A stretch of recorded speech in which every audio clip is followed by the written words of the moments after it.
Hello hello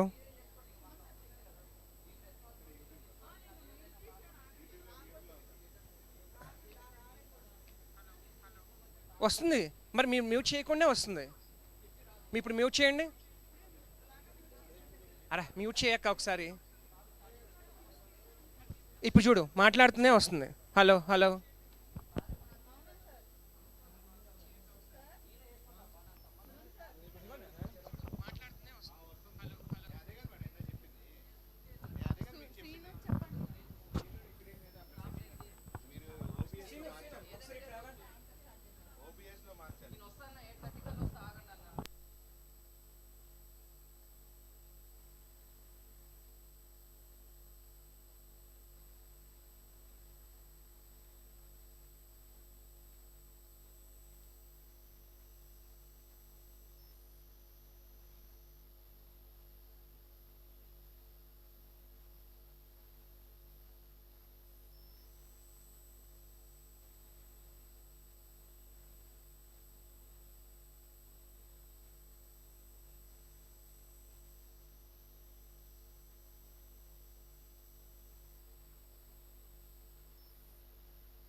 hello hello. Good morning good morning.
Hello hello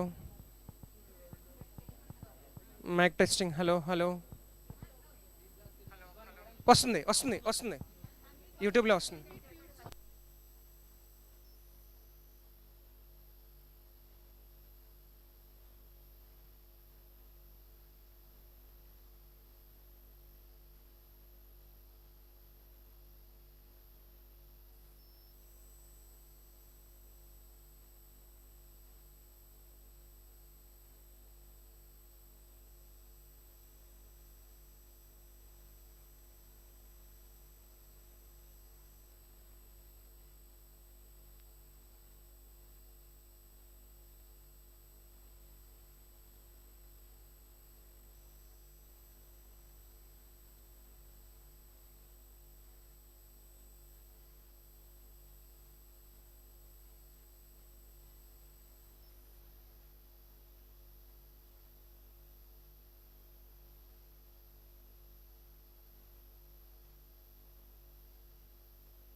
hello hello mic testing.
Hello hello mic testing.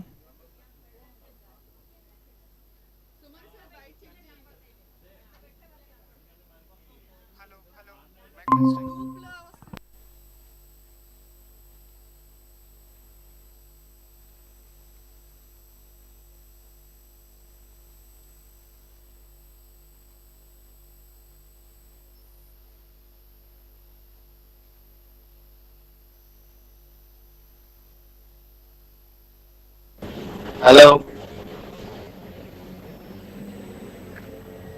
Mute తీయండి. Google Meet mute తీయాలి. నాకే వినిపించట్లేదు.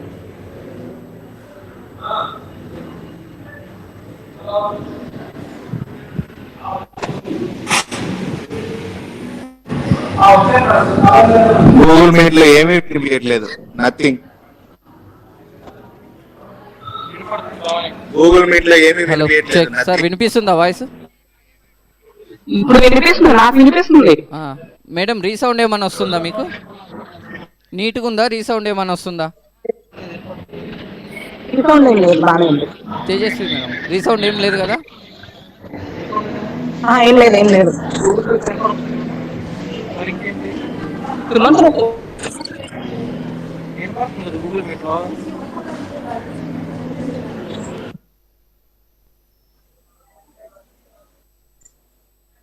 Hello శ్రీనా, అక్కడ భాగ్యరేఖ madam పిలవా?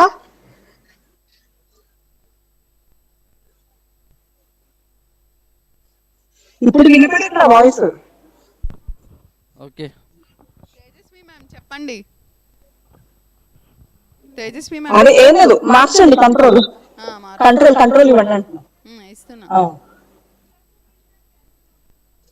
అయిపోయింది ma'am. మీతో పాటు Suman sir, Sandeep సార్ని కూడా సేఫ్ సైడ్కి పెట్టాను. సో మీకు ఏమైనా నెట్ ఇష్యూ వస్తే వాళ్ళిద్దరిలో ఎవరో ఒకళ్ళైనా కూడా మీకు హెల్ప్ చేస్తారు. ఓకేనా? ఓకేనా? వస్తుంది. 1 minute ల్యాబ్స్ ఉంటుంది కదా. అవును, సుమంత్ మధ్య మధ్య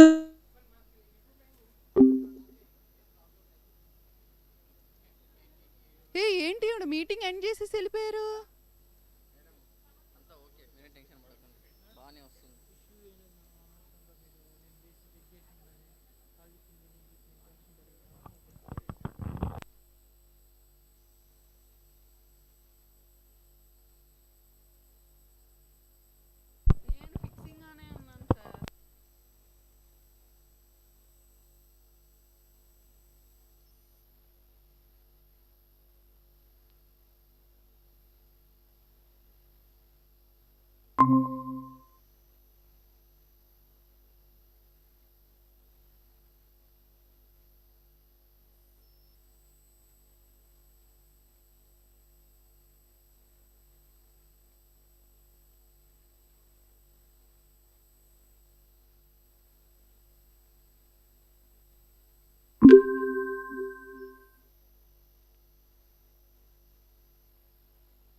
Check.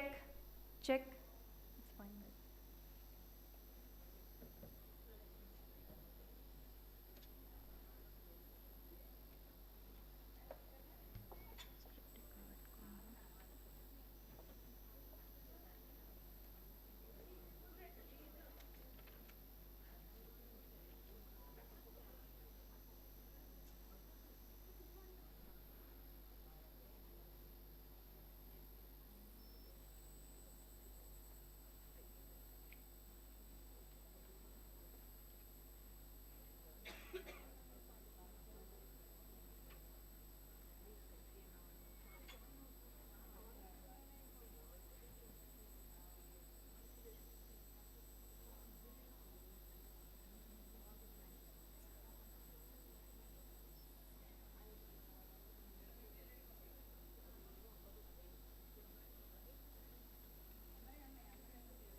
Good morning, one and all. It's an honor and privilege to welcome you all to the virtual inaugural ceremony of the 3rd International Conference on Advances in Computer Engineering and Communication Systems, organized by the Department of Computer Science Engineering, VNRVJIET. With the motto, Tamasoma Jyotirgamaya, from darkness lead me to light, Vijnana Jyoti Society makes utmost contribution through value-based education to assure societal transformation. The philosophy of Vijnana Jyoti unravels education as a process of presencing, that is, involve, indulge, and evolve. BJ strongly believes in the synthesis of direct experience, leading-edge thinking, and ancient wisdom, as it taps into deeper levels of learning for discovering new possibilities. VNR Vijnana Jyoti Institute of Engineering and Technology, established in the year 1995, has been catering to the domain of technical education through value-based orientation for societal transformation. And it is gratifying to share on this scintillating arena that VNRVJIET completed 26 years of glorious journey with many feathers in the cap, like NAC A++, College with Potential for Excellence by UGC, God's Diamond College Rating Award, being Margdarshak for other institutes and university-recognized research centers, and many more. Now it's time to invite the dignitaries onto the dais. Please join me in welcoming Dr. A. Brahmandar Reddy Garu, Associate Professor and Corresponding Editor, to grace the dais.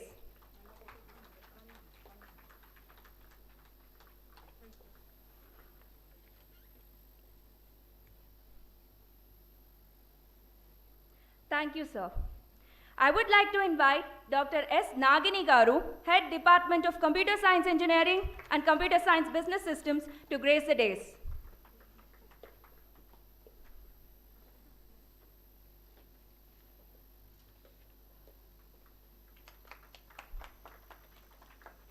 Thank you, ma'am. I now invite Dr. C. Kiranmai Garu, Professor, Department of CSE, to grace the dais.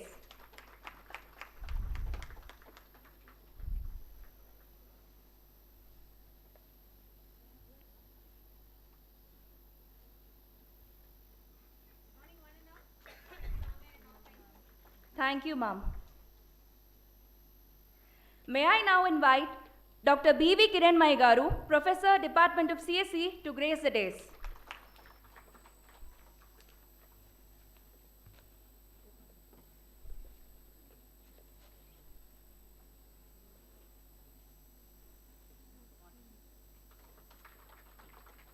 Thank you, ma'am.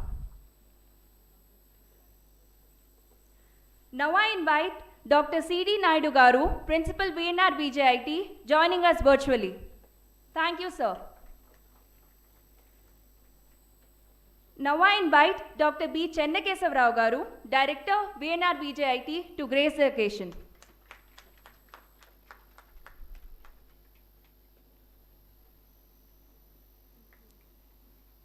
Thank you, sir.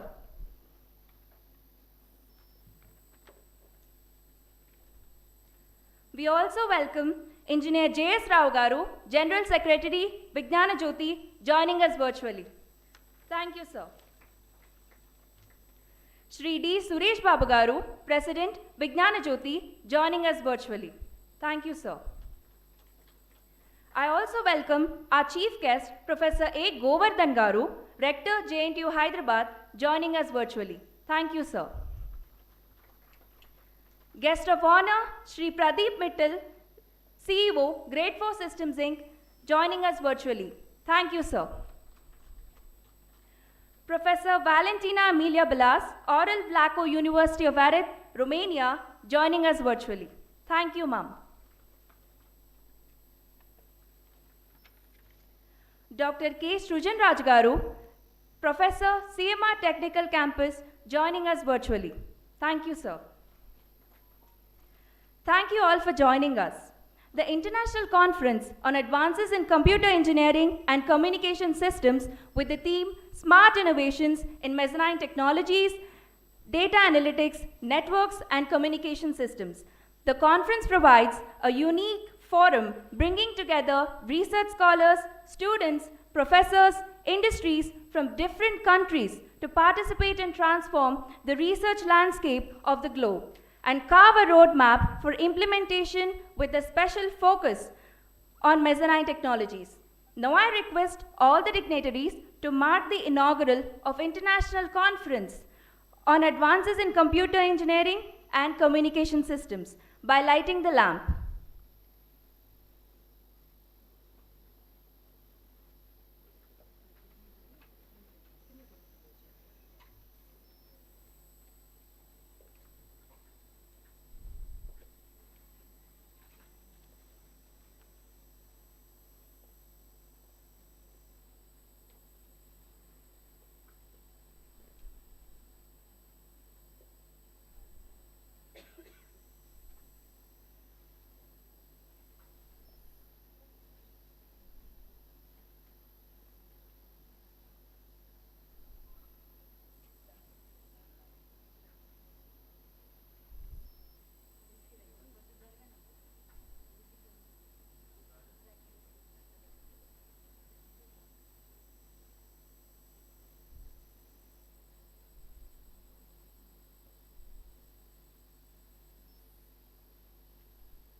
Thank you, everyone. Our former President of India, Dr. APJ Abdul Kalam Garu, said in his book, Wings of Fire, that when we pray, we become a part of the cosmos, and prayers facilitates communion between human and the inner self. So may I invite Sindhu to invoke the blessings of the divine.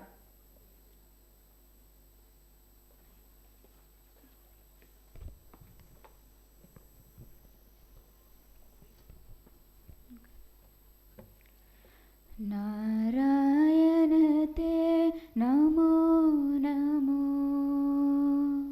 नारायणते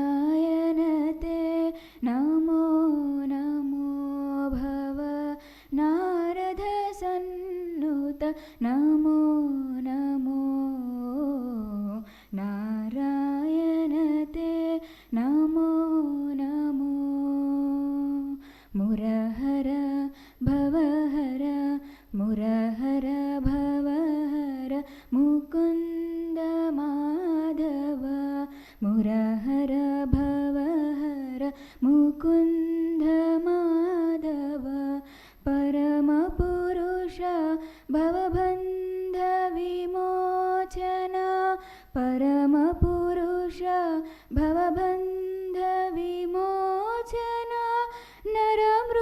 नरमृगशरीर Namo Namo Namo नरमृगशरीर Namo Namo नारायणते Namo Namo नारायणते Namo Namo नारायणते Namo Namo Thank you.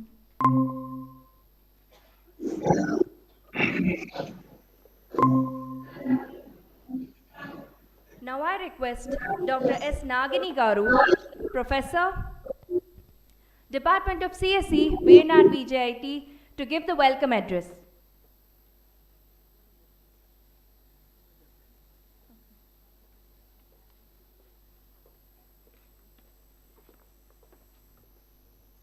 Good morning to one and all. A warm welcome to all of you on the dais, off the dais, and all others who have joined us virtually. On behalf of VNRVJIET and Department of CSE, I would like to express my sincere gratitude and welcome you all to the 3rd International Conference on Advances in Computer Engineering and Communication Systems, ICACECS, technically sponsored by CSI. A warm welcome to our chief guest, Dr. Govardhan Garu, Professor and Rector, JNTU-H, and guest of honor, Sri Pradeep Mittal Garu, CEO, Grade 4 Systems, dignitaries on the dais and off the dais, participants, and my dear colleagues. A special thanks to Dr. Anand Bose Garu, Executive Editor, Springer Nature, and Dr. Srujan Raju Garu, Professor and Head CSE, CMR Technical Campus, for their support and continuous guidance in organizing this conference for 3 consecutive years. I also acknowledge our association with Dr. Valentina Ballas from University of Romania from last year conference ICACECS 2021 and thank her for her valuable inputs. The constant support of our management, principal and director enabled us to go ahead smoothly in the journey of knowledge. We welcome all the keynote speakers and other dignitaries who have made their presence to share their thoughts for these 2 days. The Department of CSE started in the year 1995 and is one of the prestigious departments for its ability of research and development activities apart from the regular academic work. CSE has NBA accreditation and is recognized as a research center by affiliated university JNTU-H. Department has a vibrant faculty and intends to set the standards for the quality education. Their constant support and hard work made every event memorable and successful. The department leaves remarkable memories in the lives of students, both career-wise and personal-wise, challenging them to discover and define functional roles in industry as a human also. The 21st century trend has changed teaching and learning pedagogy with more emphasis on real-time experience. To be able to comprehend the ocean covering topics from artificial intelligence to bioinformatics, theory and techniques for the design and applications, ICACECS 2022 offers a rich platform through keynote speeches, presentations, and other deliberations. A 3-day pre-conference workshop was also organized on recent research applications and hands-on sessions in NLP using ML and deep learning approaches. This gave valuable insights to the participants, and it was delivered by eminent speakers from industry and academia. ICACECS 2022 is a unique forum bringing together scholars from different countries to participate and transform research landscapes of the globe and carve a roadmap for implementation. At the end, and I hope that all the delegates who are participating in this conference will remember it for a valuable knowledge sharing and information gaining platform. All the very best to everyone associated with the conference. Thank you all once again.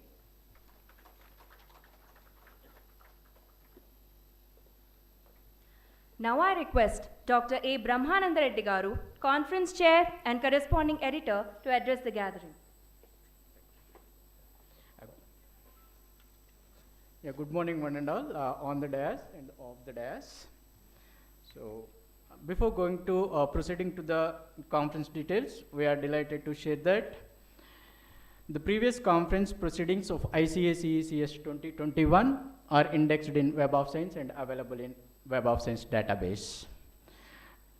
Now is the 3rd International Conference on Advances in Computer Engineering and Communication Systems, ICACECS 2022, successively from ICACECS 2020. This conference aims to bring the researchers, academicians, and industry experts together under the dynamicity of rapidly progressing technologies. The basic intent is to provide high quality research allows for the exchange of latest research ideas and insights among the research community and the outcomes for the beneficial to the society. ICACECS 2022 have received a tremendous response from the researchers around the globe and raised with a number of 439 submissions in total and participation from 16 countries across the globe and 20 states of India. After months of delighting work from general chair, program chairs, program co-chairs, and expert team of reviewers across the countries, a total of 57 manuscripts are accepted for presentation, and out of which 43 manuscripts are with the national affiliation, and the 14 manuscripts are with the international affiliations from different countries like USA, Canada, Egypt, Saudi Arabia, Fiji, and so on. And the acceptance ratio of the manuscripts of the conference is 13%, which reflects the community consensus towards the high quality research and is aligned with the objectives of ICACECS 2022. All the manuscripts accepted for presentation and will be published in the conference Springer proceedings in a Scopus indexed series of LNNS, lecture notes and network systems.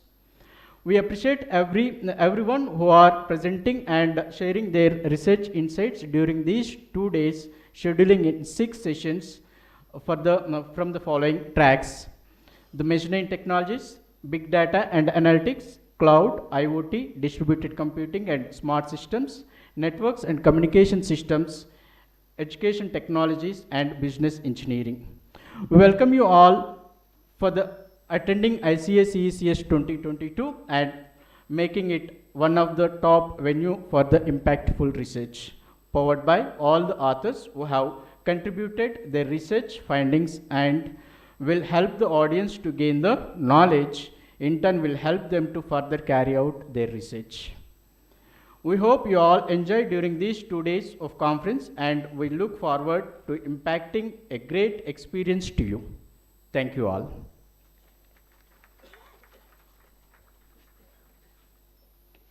Thank you, sir. May I request Dr. C. Kiranmai Garu, Professor, Department of CSE, to address the gathering.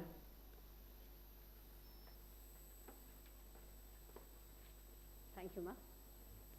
A warm welcome to all of you. Good morning for all the delegates who are connected offline and online too. And my dear colleagues, the HODs from the other departments who are present here in our support. And students, of course, they are the backbone of our conference, participating virtually. So it's my privilege to talk on this particular dais, me being associated with this conference for the past 3 years. I have seen it growing leaps and bounds, spreading its wings across the nation and internationally also, attracting so many researchers, presenting their deliberations at this conference. Every time, each and every conference was a great takeaway for all of us. Yes, it doesn't go with only our effort. Professor Aninda Bose and Sujin Raj Garu, who has been associated with us right from the first conference, it has boosted our energy to go up with an international conference every year. I know generally an international conference will be conducted every alternate year, but that's the strength of computer science department, who relentlessly work round the clock to make it happen every year. So this is the strength of the department, the allied branches, the other departments in the college, and the dear students who have been always there to see that they present their deliberations in this particular event. In this, the current conference also, I'm sure that it is going to give us a lot of inputs, and also for the researchers for their participation and their valuable time working round the clock, that is wherein the time zones are not matching also, prepared for the presentation. All the best for all of you. Good luck. Thank you. Thank you, ma'am. I now request Dr. B.V. Kiranmai Garu, Professor, Department of CSE, to address the gathering.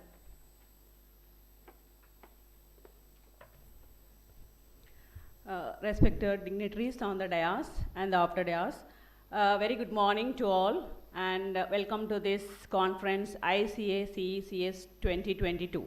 So for the past 3 years we have been conducting this event, and every year it is growing and has become very popular. So first time when we have been conducting, we have learned many lessons from it, and the papers got published in the Springer Nature NAIS series. And second time, so we have worked a lot along with our department faculty and even the faculty at the institute level, and all the papers were accepted, were published in the Web of Science. So now this year still 400 plus papers got it from the various parts of the world, and this time we want to publish all these papers along with the Scopus as well as the SCI index. So this shows the growth of this conference, and the department will be continuously conducting this conference for the future also, in future also. So in this connection, I congratulate all the faculty of this institute and the department for making this particular conference a grand success. All the best to the participants. Thank you all. Thank you, ma'am. I request Dr. C.D. Naidu Garu, Principal, VNRVJIT, to address the gathering. Good morning to everybody. Respected Governor Garu, Rector JNTU, Chief Guest of this function, and respected Pradeep Vittal Garu, Guest of Honor for this occasion on the country. Thank you, sir, for accepting our invitation to come here. And Bala Garu and other eminent speakers who joined online. So unfortunately, I could not join today physically there in our campus. So this is the first time that I missed the conference to join online because of pressing work in other college faculty selections are going on. So hence I could not join. So I wish this conference, international conference on computer engineering and communication systems, will be a great success. Subsequently, this is the third edition that we are conducting. So year on year, the responses for the papers to submit in this conference is increasing, and we are looking for quality publications to come through this conference, and which enhances our quality as well as the conference quality will grow, and people will look forward to publish in this conference for a year to come, and then submit paper for this conference to have a visibility for the conferences or the conferences that they publish papers. So I congratulate Professor Nagini Madam and other colleagues who are joined on dais and also off the dais for conducting this conference successfully. I hope these two days deliberations and also the keynote speeches will greatly benefit our faculty and also the participants registered for this conference. So thank you very much for giving this opportunity. Thank you. Thank you, sir. I request Dr. B. Chennakesava Rao Garu, Director of VNRVJIT, to address the gathering.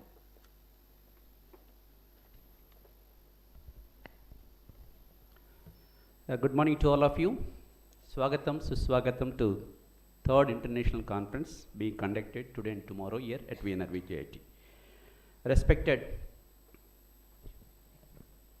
Suresh Babu Garu, President VNR Vigyan Jyoti, and General Secretary Garu, J.S. Rao Garu, and Principal C.D. Naidu Garu, Nagini Madam, Head Department of Computer Science, and Govardhan Garu, Rector, JNTU-H, and today's chief guest, and Mittal Rao Garu, who is going to be the guest of honor for today's function, and other dignitaries on the dais, of the dais, and virtually, whoever joined, especially Bose, Balas, and Raju Garu, and heads of departments, deans, directors, and faculty members from across the departments, my dear students, and delegates from various institutions.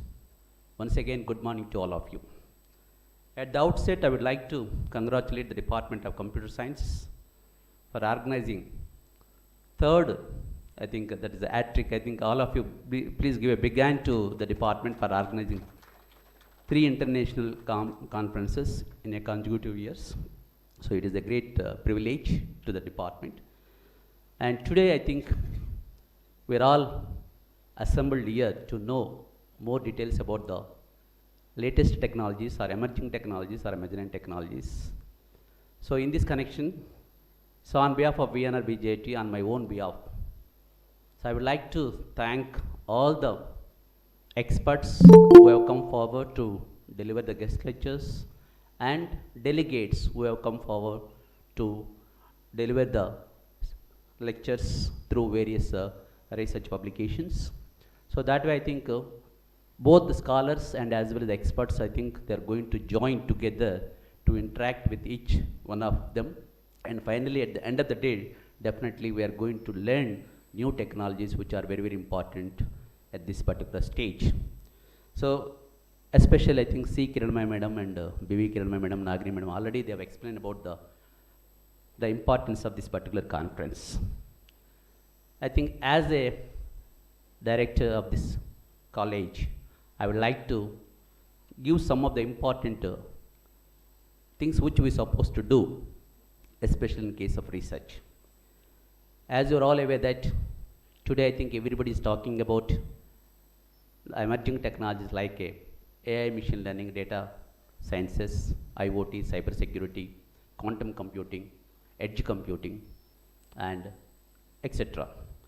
So in this connection, I think whoever is pursuing research in these areas, because there are a lot of challenges are there.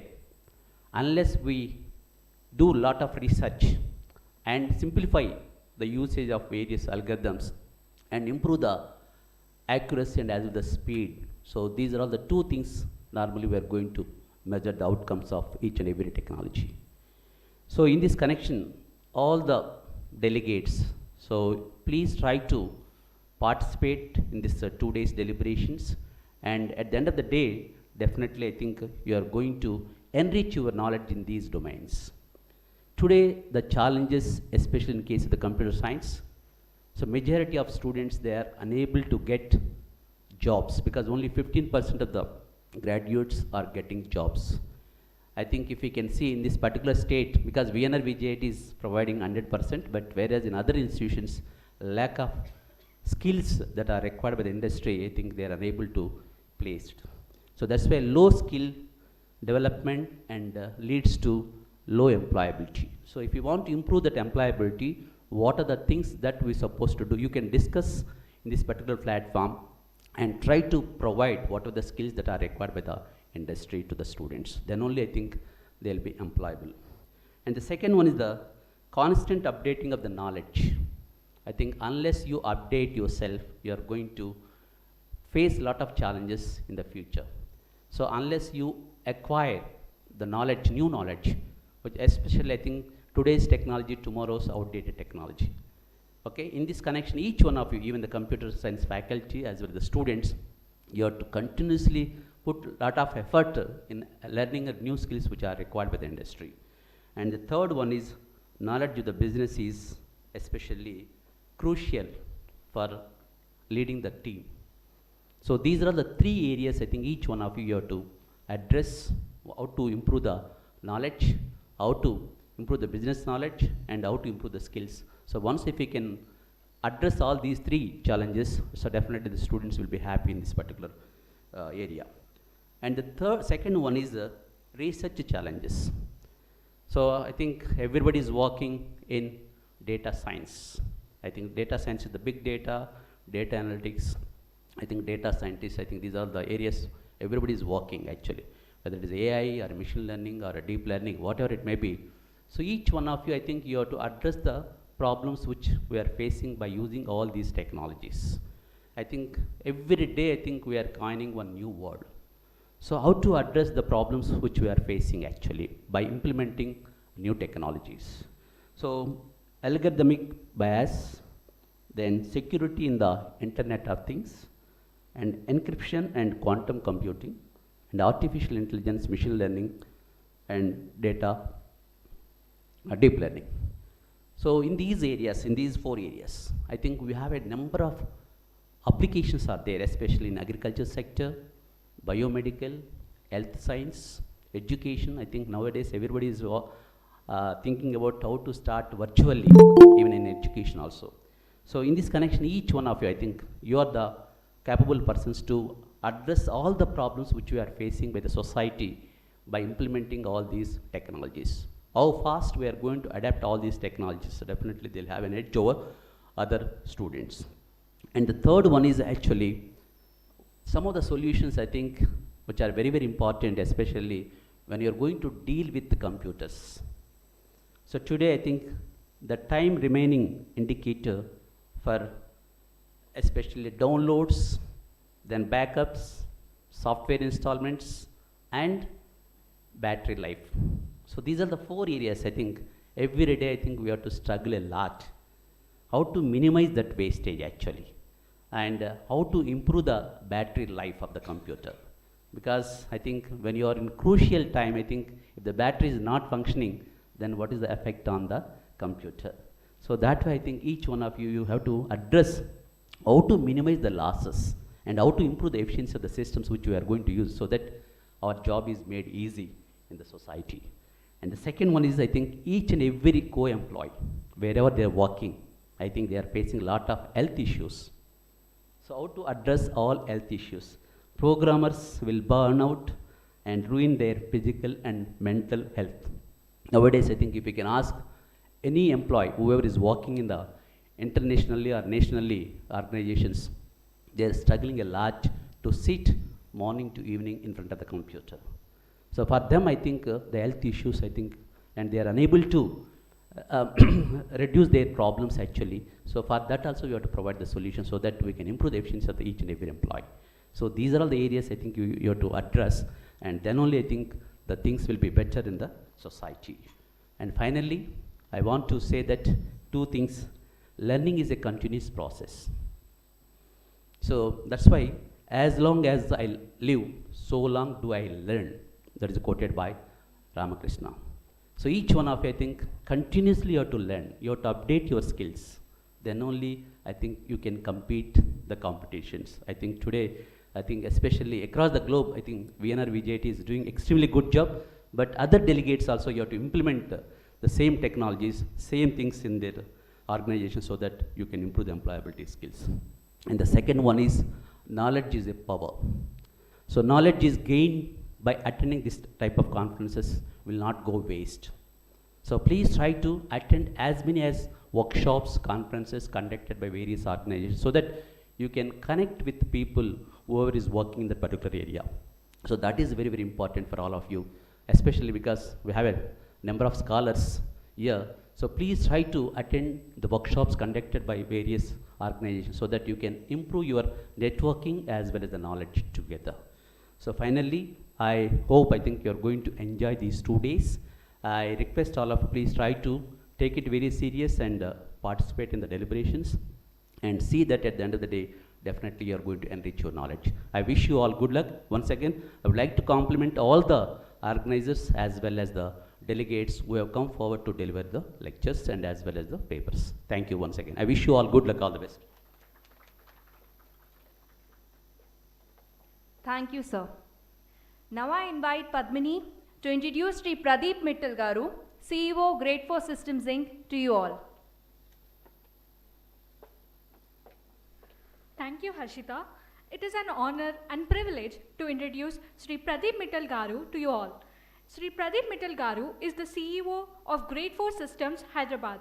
He is a board member of IIT ICACECS, advisory board member, ISD Labs and Hyderabad Angels.in, TIE charter member since 2005 and many more. He is the founder of Magna.in, Magna Infotech Private Limited, India, India's largest IT staffing company. He successfully exited Magna Infotech Limited, USA, and Magna Infotech India.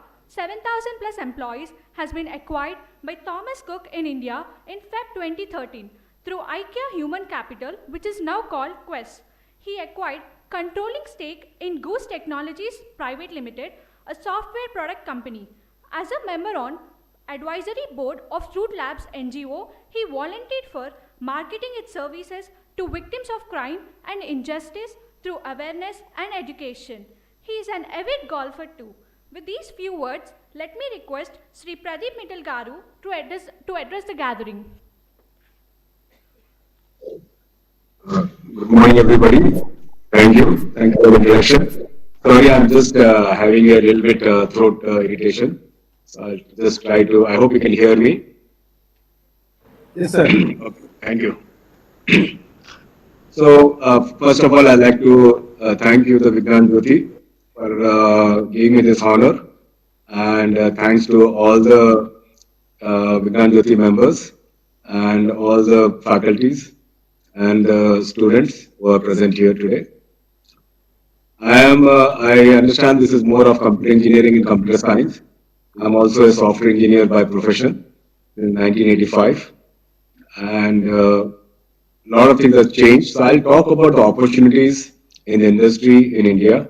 And I'll talk about one startup where I'm involved as a edge computing. I'll just give these two scenarios for you to probably absorb that and all like. So today, if you Google how many software engineers are there in India, you'll probably see 5.8 million software engineers. Now, if you see in the 5.8 million, the 2 millions are there with the top 20 companies. That is TCS, Wipro, HCL, IBM, Accenture, HP, and all like. And remaining 2,000 companies will have another 2 million people, and remaining with the smaller companies. 90% of these companies are serving the clients outside India. They are not developing software systems for India right now yet.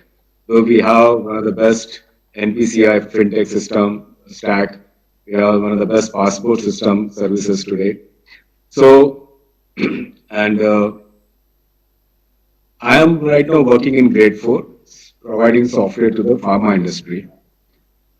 In the next 10 to 20 years, India will need at least 2 million software engineers to develop systems, support systems to the Indian businesses across the country.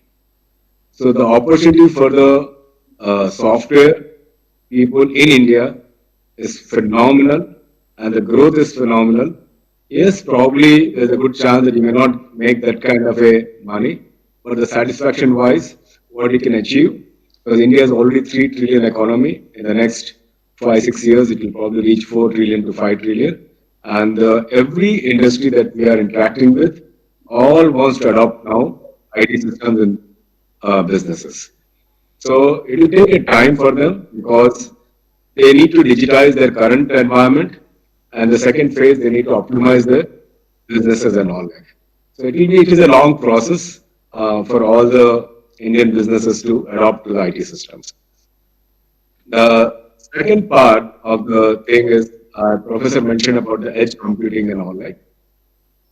I am part of the startup community in IIT Hyderabad, and I recently invested in a company called VNRVJIET for the cement factory, and you'll be very surprised that the cement factory, a lot of things are being automated in manufacturing.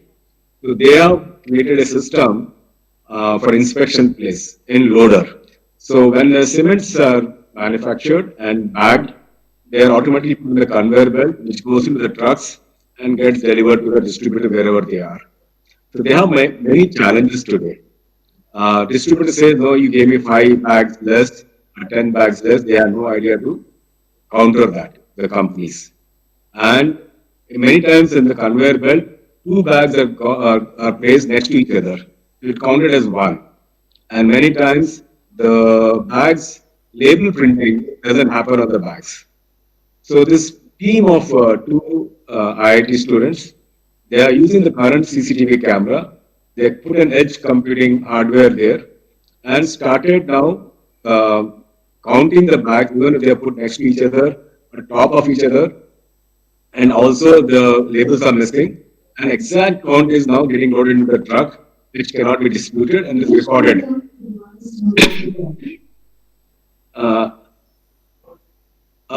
So you can see that, excuse me.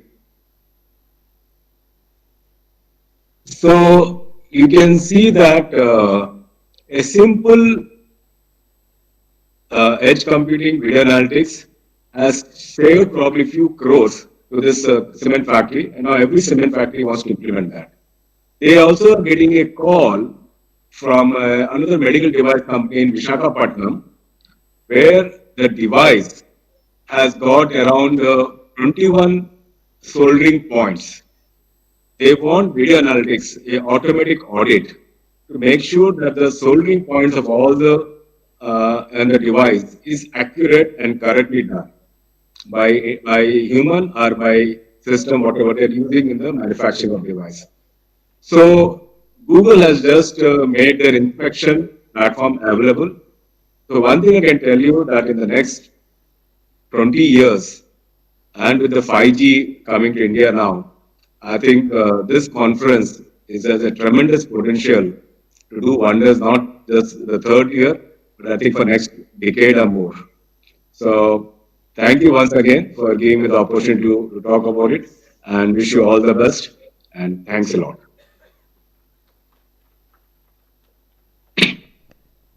Thank you, sir, for enlightening us about the integration of technologies for addressing the challenges of industry and society.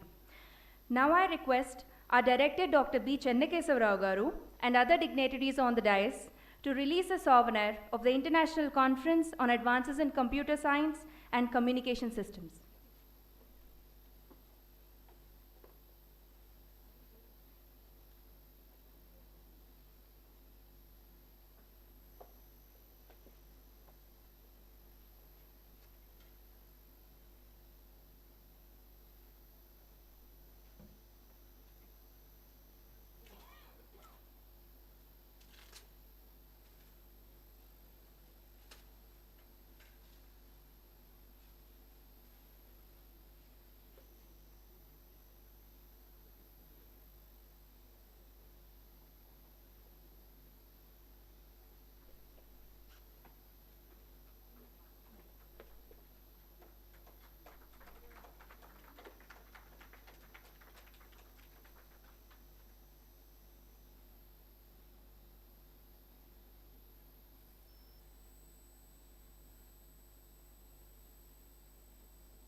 Now I invite Padmini to introduce Dr. Govardhan Garu, Rector JNTU Hyderabad, to you all. Thank you, Harshita. It is an honor and privilege to introduce Dr. A. Govardhan Garu to you all. He is presently a professor of Computer Science and Engineering and Rector, Jawaharlal Nehru Technological University, Hyderabad. He served and held several academic and administrative positions including Register in Charge, Principal, JNTU Hyderabad, Director, School of Information Technology, Director of Evaluation, Principal, Head, Department of CSE, Chairman and Member of Boards of Studies and Students Advisor. He has 28 years of accomplished service with teaching, research and administrative experience. He is a recipient of 38 international or national awards and national or state merit scholarships including Inspiring Educationist Award 2019, Dr. APJ Abdul Kalam Excellency Award 2018, Best Senior Scientist Award 2018, Dr. Savepalli Radhakrishnan National Award, AP State Government Best Teacher Award 2012, Pride of Asia International Award, Best Principal, Bharat Seva Ratna Puraskar, CSI Chapter Patron Award, CSI Service Award, Bharat Jyoti Award, International Intellectual Development Award and Mother Teresa Award for outstanding services, achievements, contributions, meritorious services, outstanding performance and a remarkable role in the field of education and service to the nation. He is a member on boards of governors and academic councils for a number of colleges. He is an editor for 9 Springer or Springer Nature Proceedings. He has 3 monographs and 10 chapters in Springer. He has guided 94 PhD theses, 1 MPhil and 140 MTech projects. He has published 555 research papers at international or national journals or conferences including IEEE, ACM, Springer, Elsewhere, IGI Global, Taylor and Francis and InterScience. He has delivered more than 150 keynote speeches. He has introduced several reforms, innovative practices, and adapted several best practices at various levels in the university. With these few words, I now request Dr. A. Govardhan Garu to address the gathering.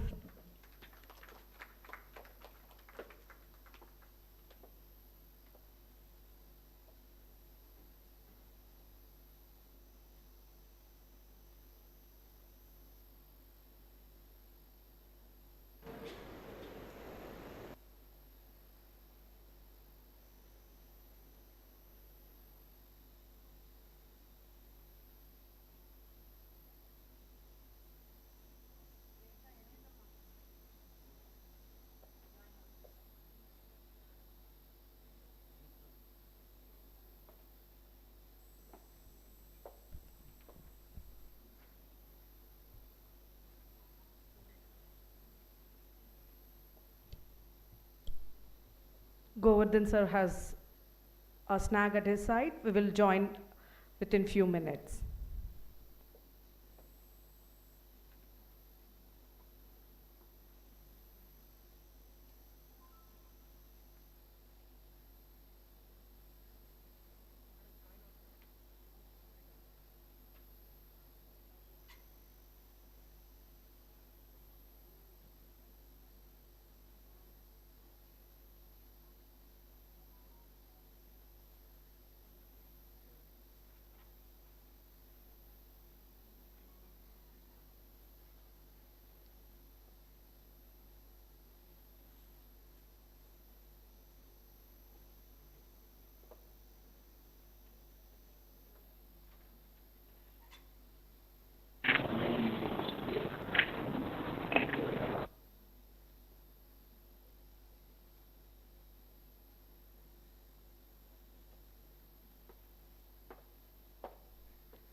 With these few words, now I request. Hello.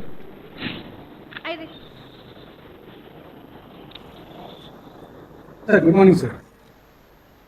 Yeah, good morning. Good morning. Who is next? You, sir.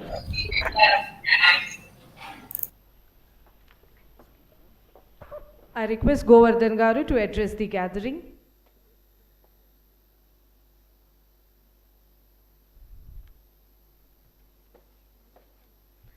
Govardhan sir.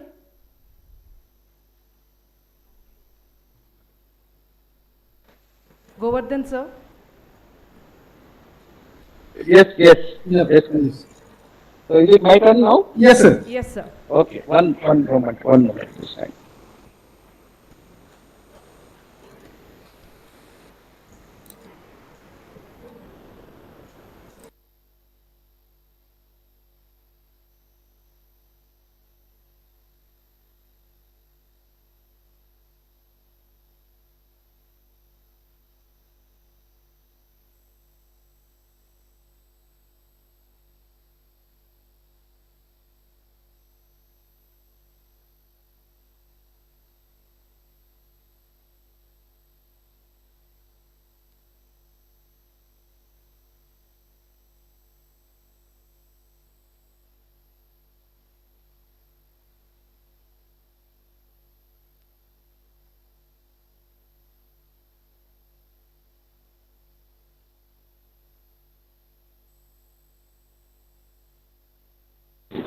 రెండు ఒకసారి ఒక 2 minutes నేను address ఉంది international conference.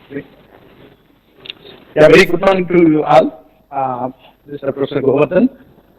All the distinguished invitees, guests of honor, all the international speakers, keynote speakers and other important resource persons, delegates, distinguished invitees, authors, session chairs, ladies and gentlemen, a very good morning to you all. I am extremely happy to see all of you on this wonderful and important occasion of this international conference, which is need of the hour. As I see, and I was just listening to the other speakers also, as we see tremendous changes are taking place across the globe, particularly in the context of the Education 4.0, Industry 4.0, and from the Indian context, we see National Education Policy 2020, and tremendous changes have been introduced to see that interdisciplinary and multidisciplinary collaborations take place. As you are aware that when you look at the real world problems, we always say that, real world problems do not have the boundaries, stating that I belong to computer science, I belong to information technology, I belong to mechanical engineering.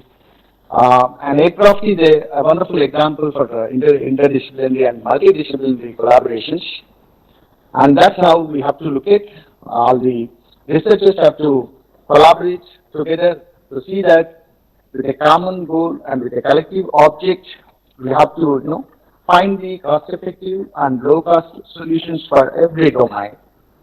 Particularly in the context of the moving from the physical space to the cyberspace, we see number of changes are taking place. A lot of transformations are going on with respect to the introduction of better solutions and finding the or solving the complex problems and trying to find the solutions. In the coming 10 to 20 years, as everybody is aware that the fields like analytics,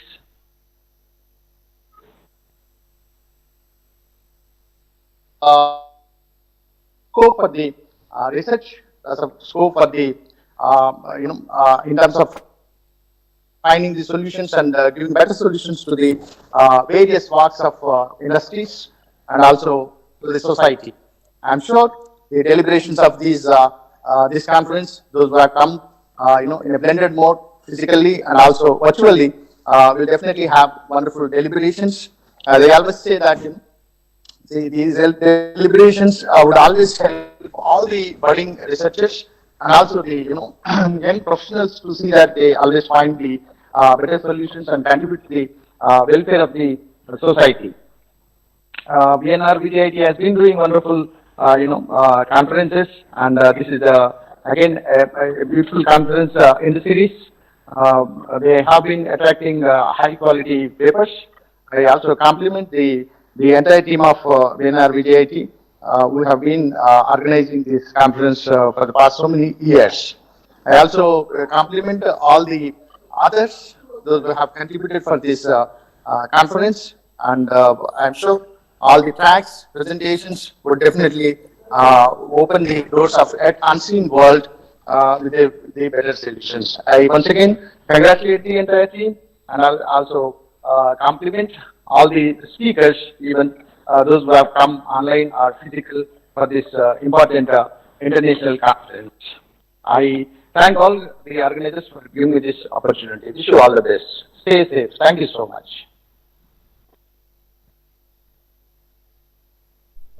Thank you, sir, for your words of motivation. Now I invite Padmini to introduce Professor Valentina Amelia Ballas to you all. Thank you, Harshita. It is an honor and privilege to introduce Ms. Valentina Amelia Ballas Garu to you all. She is currently full professor at the Faculty of Engineering, Oral Vleco University of Arad, Romania. Dr. Ballas is the author of more than 350 research papers. Her research interests are in intelligent systems, fuzzy control, soft computing. She is the editor-in-chief to IJIP and ICACES YSC and is an evaluated expert for national international projects. Dr. Ballas is the Director of Intelligent Systems Research Center in Aralia Vleco University of Arad and Director of Department of International Relations. Dr. Ballas participated in many international conferences as organizers, honorary chair, session chair, member in steering, advisory or international program committees, and a keynote speaker. Dr. Ballas was past vice president of IFSA, is a joint secretary of the Governing Council of Forum for Interdisciplinary Mathematics, and a recipient of the Tudor Tănăsescu Prize from the Romania Academy 2019. With these few words, I now request Ms. Valentina Amelia Ballas Garu to address the gathering.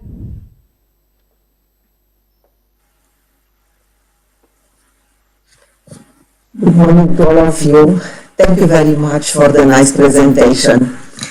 Ladies and gentlemen, dear colleagues, dear students, welcome on board of the International Conference and Advances in Computer Engineering and Communication Systems organized by the Department of Computer Science and Engineering from Valarapalli Nagesvarara Vijnana Jyoti Institute of Engineering and Technology, Hyderabad.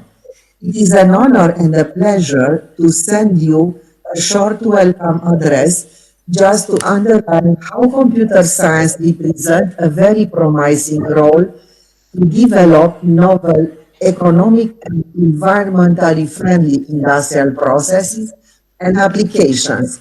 Thus, the words innovation and sustainable appears more appropriate for novel industrial processes for which both economic and environmental aspects must be considered if we want to remove relevant drawbacks of some current processes, preserving the added value and having real application perspectives.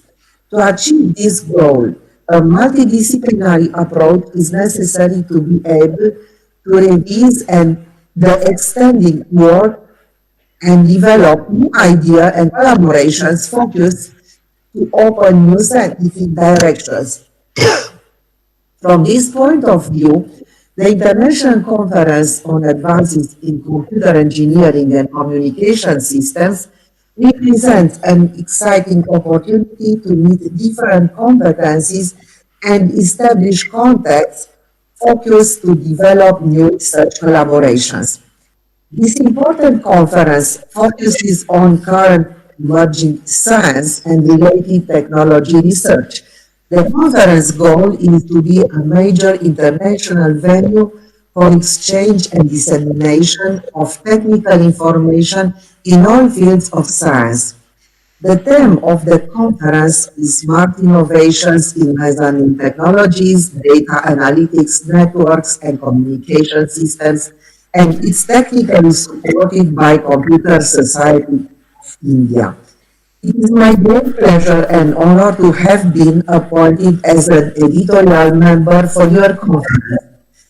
I would first of all like to extend my sincere thanks to the organizing committee and Springer, which published the proceedings of your conference and which has entrusted me with this important duty.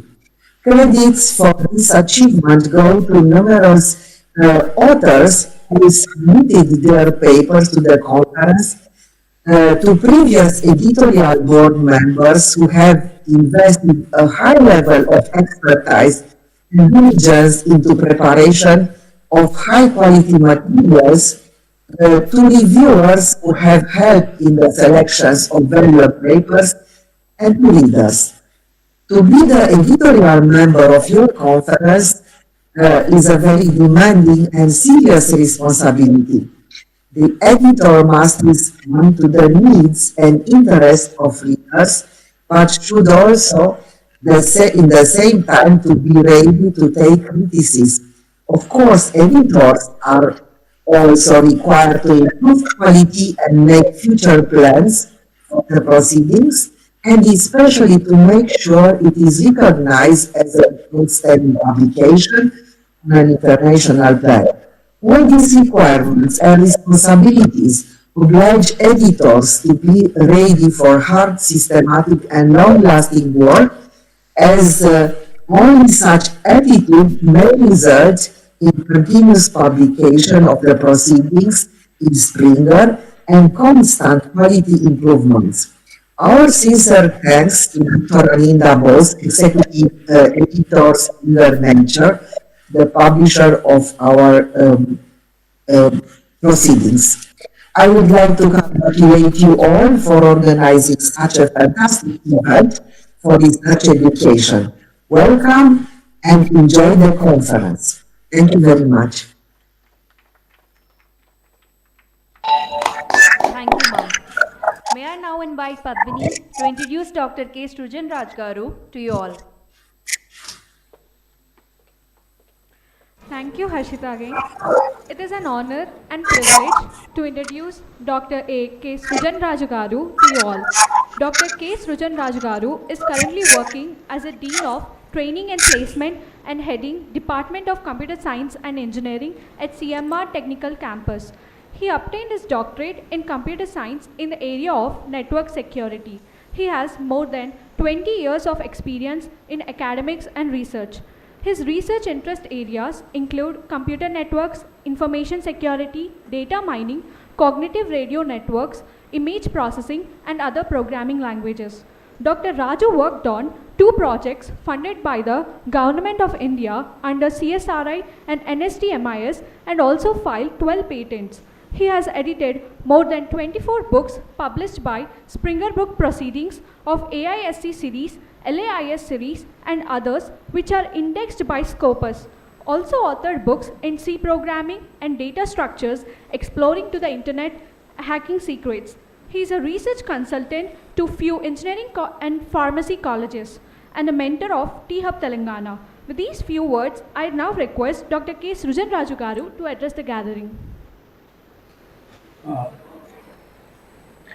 Thank you very much for giving me this opportunity. So, good morning to all August gathering present in the inauguration and all authors and participants. Once again, very good morning to all. And I take this opportunity to congratulate organizers of this conference for taking lots of efforts to host this ICACECS Advances in Computer Engineering and Communications Systems of 2K22. So I request all the participants to give a big round of applause to the organizers of this conference. So I'm confident that the authors would have a great deliberations and would have useful takeaways from this conference. And I'm happy to note that the department is organizing the conference from last 3 years regularly to promote the culture of research in the institution and even helping the researchers across the country and abroad. So I will take this particular as a privilege, but if we look at today's scenario, why we need this particular conference and why we need to do this particular thing. See, one of the very important keyword of this particular conference, if we are going to look at that communication. So if this is a very serious concern for the conference, I'm sincerely thanking to the Balas Valentinias madam, so from Romania. If we are going to look at Romania's communication speed, the download speed is in the 5th position in the world. Whereas in India, still, when we are using the internet download speed, we are in the 70th position. If you look at that, Singapore is holding the first one. Up to the last couple of years back, if you look at that, the South Korea is having the highest speed, but now South Korea has been dropped to the 2nd position. Singapore is taking the 1st position in the communication. But the point when we are going to look at that, communication speeds when we are using the internet, there is a rapid changes were happening in country to country, and which is helping the researchers to gather the data and accumulate it and process the particular data for a better results. So such conferences where we are going to apply various new algorithms, new opportunities are going to be created that. So definitely I would like to say that all the researchers are going to take away a very important information from this particular conference. So in that particular aspect, what we have done in the sense as a part of editorial board, I sincerely would like to thank all the 450 authors who have submitted the papers to this particular conference.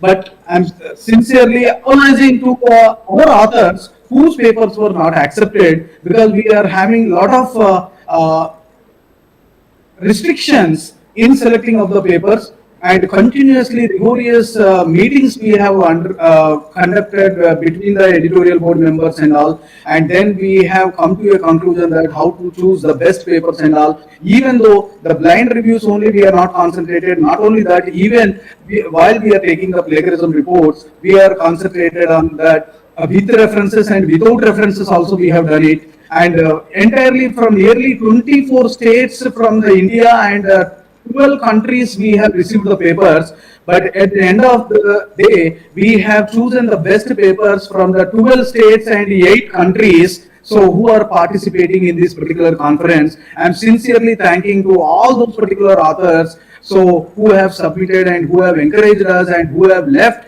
a very challenging task to us. Once again, I am congratulating all those particular authors.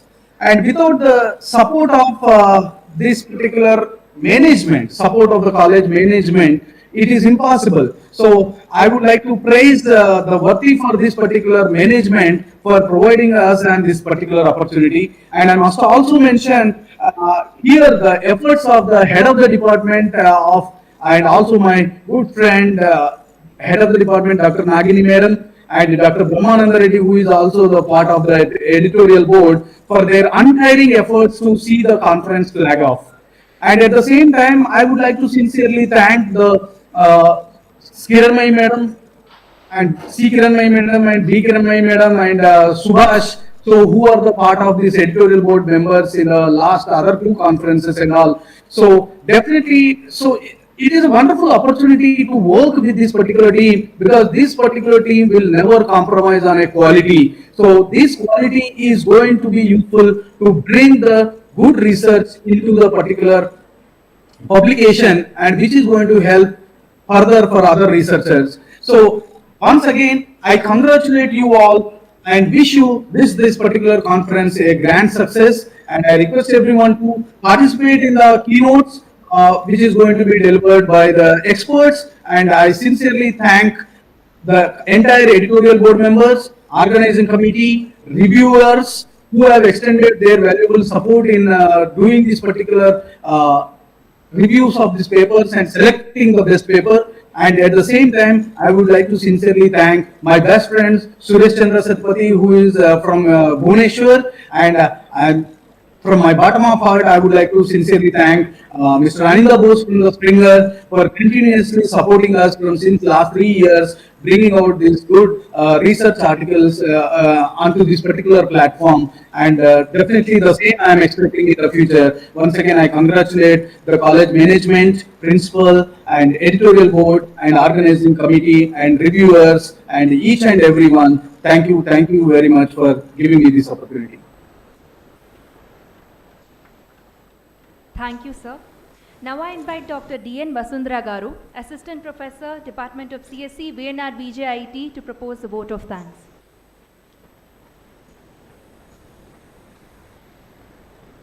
Thank you, Vaishnavi. It is a great honor and privilege to propose the vote of thanks on this memorable occasion on behalf of the department and team ICACECS. I thank our beloved chief guest, Dr. A. Govardhan Garu, Professor CSE and Rector JNTUH, who despite his busy schedule has found time to grace this occasion and inspiring us highly with the sparkling words. He has been our constant support from the first conference ICACECS 2020.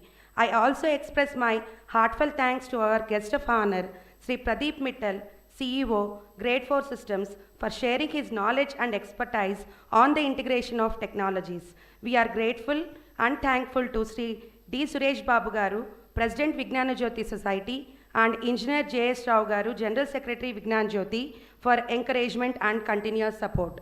I thank our beloved principal, Dr. C.D. Naidu Garu, for his encouragement and unstinted support at every stage of this conference.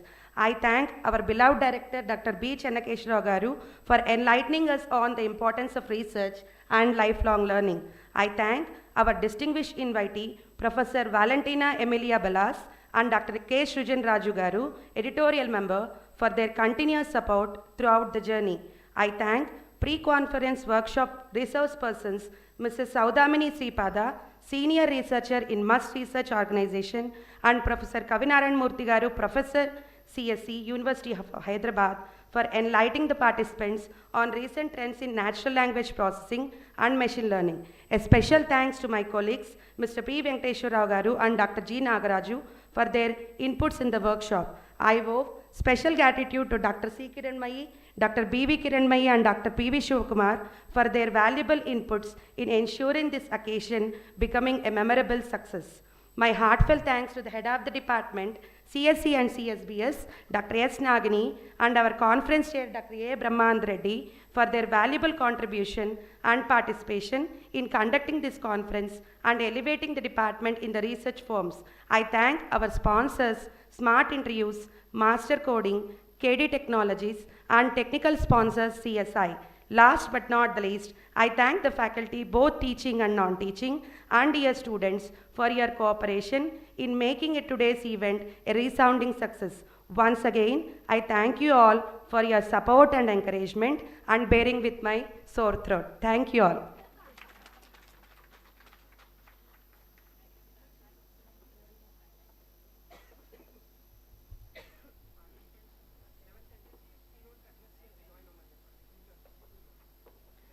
We request the participants to join the keynote address at 11:30 in the same YouTube channel. Thank you, one and all.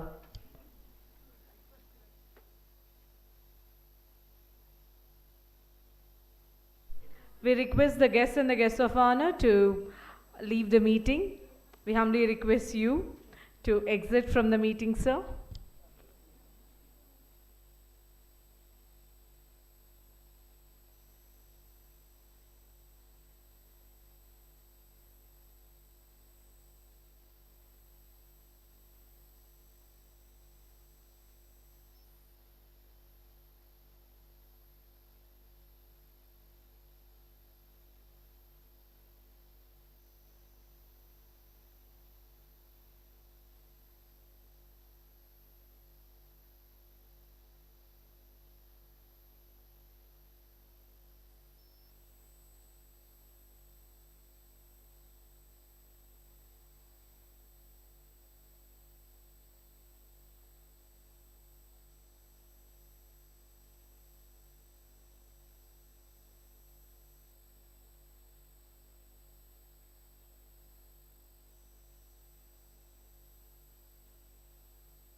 Tejasvi madam.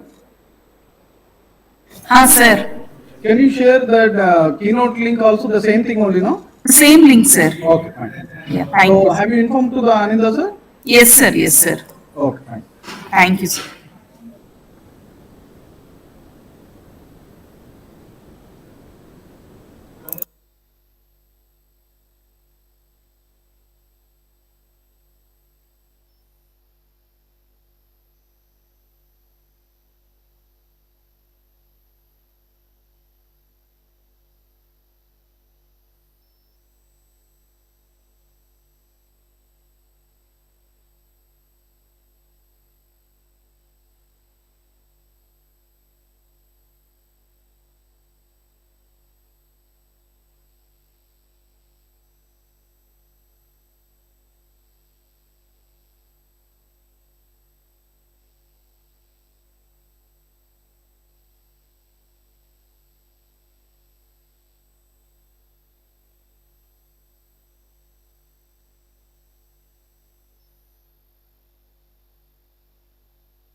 Yeah, Bala madam, are you there?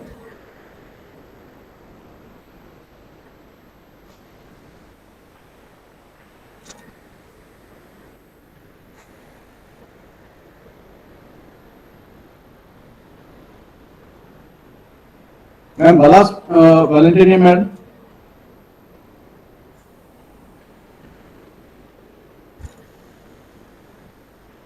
Yes. Yeah, very good morning, madam. And thank you for extending your support as an editorial member, madam. Yes, it was my pleasure. Last year I was also in your conference. as a chief guest to the closing ceremony. Now, people remember, it's okay for me because I like this task more than the other one. Yes, yes. So even I too interested in that particular thing. That okay. So definitely it is a wonderful occasion, madam. I'm sincerely thanking to this particular conference. So it was made me to introduce myself and to speak to you. Yes, it's nice. Definitely, yes, ma'am. So inviting me here in this position, and also I saw my dear mentor, Professor Lakshmi Jain, Yes. is a member in the honor committee. Yes. Not only that, even the first hour conference was approved by the Lakshmi Jain sir only. Yes. Okay. Very good morning, Aninda. Good morning, Aninda sir. Hi, good morning. All hear me, right? Yeah, the Professor Bala's Valentina also, she was mentioned about you and also just we are talking to each other. Hi, Valentina. How? Hi, Aninda. Hi. Yeah. Welcome. Good to hear your voice after such a long time. Yes, you are very active like always. And thank you for approving this conference in Springer. Yeah. It's It's a pleasure always working with you. Yes, thank you. So, any plans to come to India, Valentina? It was last week, but finally no, in Jaipur, because it's hybrid conference and maybe it's cheap to keep inviting online, and also for me it's okay because now I am oriented to Europe. I was in Padova last month to the big congress in computational intelligence. Yeah. Tom was there, I think, in Padua. Have you met Thomas? Thomas? No, because I was only for Industry Day. Okay. I was invited with my group working near European Commission on different rules that will apply on artificial intelligence with Cecilia, and so on. We have many meetings and really so interesting topic on artificial intelligence because it will dominate.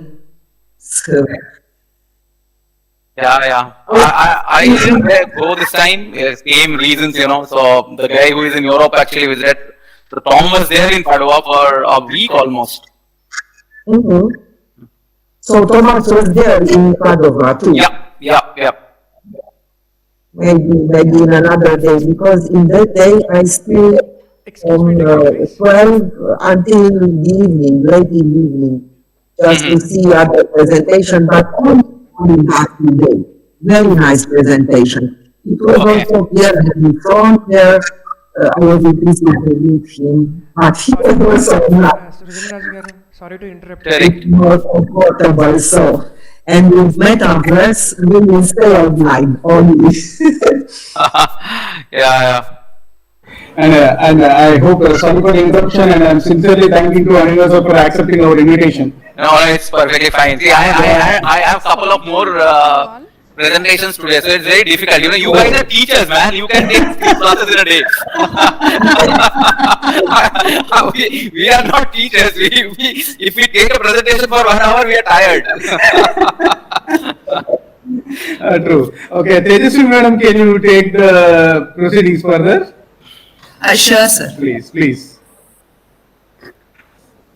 You still have time, I think, 5 minutes. Yes, 5-10 minutes were there. So just I'm requesting her to take care about other things like the everything. If she will take care so that it can be ready. Yeah. So how was the inauguration? Yeah, it was went very well and it was on time. Okay. Online, everything is on time. That's the beauty of it. The moment you go physical, you have all those inauguration moments, and giving a shawl, putting a garland, people are coming, lighting a lamp, and everything gets delayed. Running was very good, shawl and all. Yeah, I know. No, but it is not like that. But it is not like that. Okay, so your physical presence is always, it will make a impact. Yeah, definitely. I love to be present physically rather than this online thing, Yeah. Online is difficult to understand even what is it. You cannot gauge the audience. You cannot understand how many people are there. So it's very difficult at times. Yeah. And The next conference we expect for your physical presence, sir. I would love to do that. Madam, his calendar will be blocked for a couple of years earlier. So you send your mail immediately. No. We will send invitations. No, it's not the case. It's actually, because of COVID also travel has reduced a lot. As Valentina was saying, many conferences are hybrid right now, and our organizations are also quite aware of that. So they don't want us to go to every conference now. So otherwise, I used to visit conferences very regularly and frequently. So that is the meeting point where you can have these networks and all. You can meet people. You can understand each other much better way. Yeah, that is the reason. So I am requesting the Balas madam also to plan your visit for India soon. Yeah. Valentina was more Indian than Romanian, Now things are changing because of COVID. I always used to tell Valentina she has two houses, one in India, one in Romania. So exactly.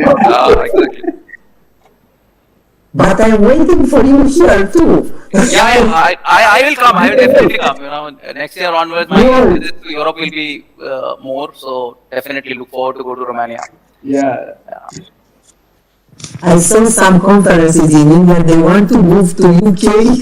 Yes. In Europe. Exactly. They get a better paper if you do it in London and other places. Now there's always a chance to get better international community engagement. So they are also looking forward to that. Good afternoon, sir. Myself, Dr. S. Nagini. I'm sorry for interrupting you, sir. Hello, Dr. Nagini. Hello. So, from the Department of CSE, I sincerely extend my thanks for joining us as a keynote speaker, Mr. Anand Bosirab. Thank you, ma'am. Thank you for this invitation. Thank you so much. So, with this, I hand over the mic to Padmini to introduce Dr. Anand Boskar. Thank you so much. Thank you, ma'am. Mr. Anand Bose is presently working as an executive editor with Springer Nature. Mr. Bose is a part of the global acquisition team at Springer Nature and responsible for acquisition of content in interdisciplinary applied sciences.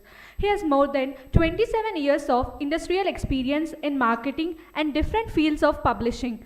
Mr. Bose has completed Masters in Organic Chemistry from Delhi University and Masters in Marketing Research from Symbiosis Institute of Management.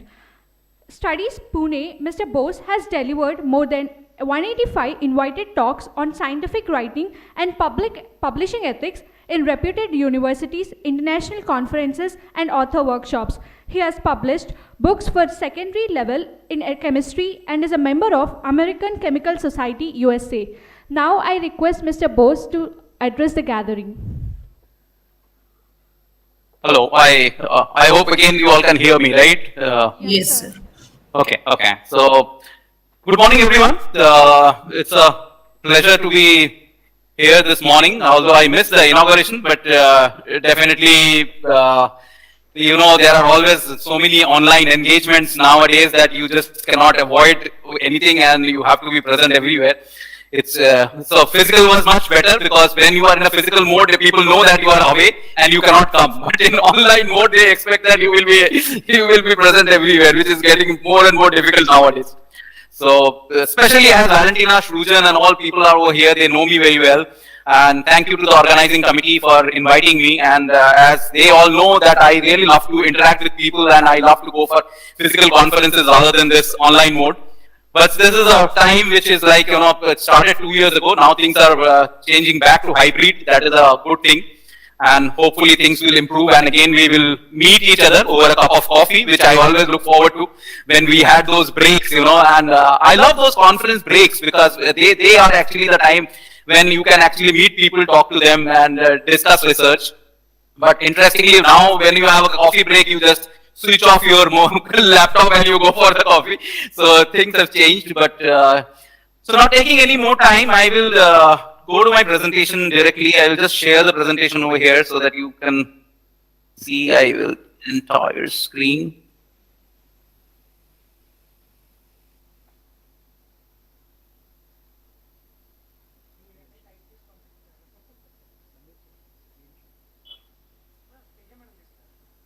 Right. I hope you can see the presentation, right? Yes, sir. In full screen mode. I hope it is in full screen mode, right?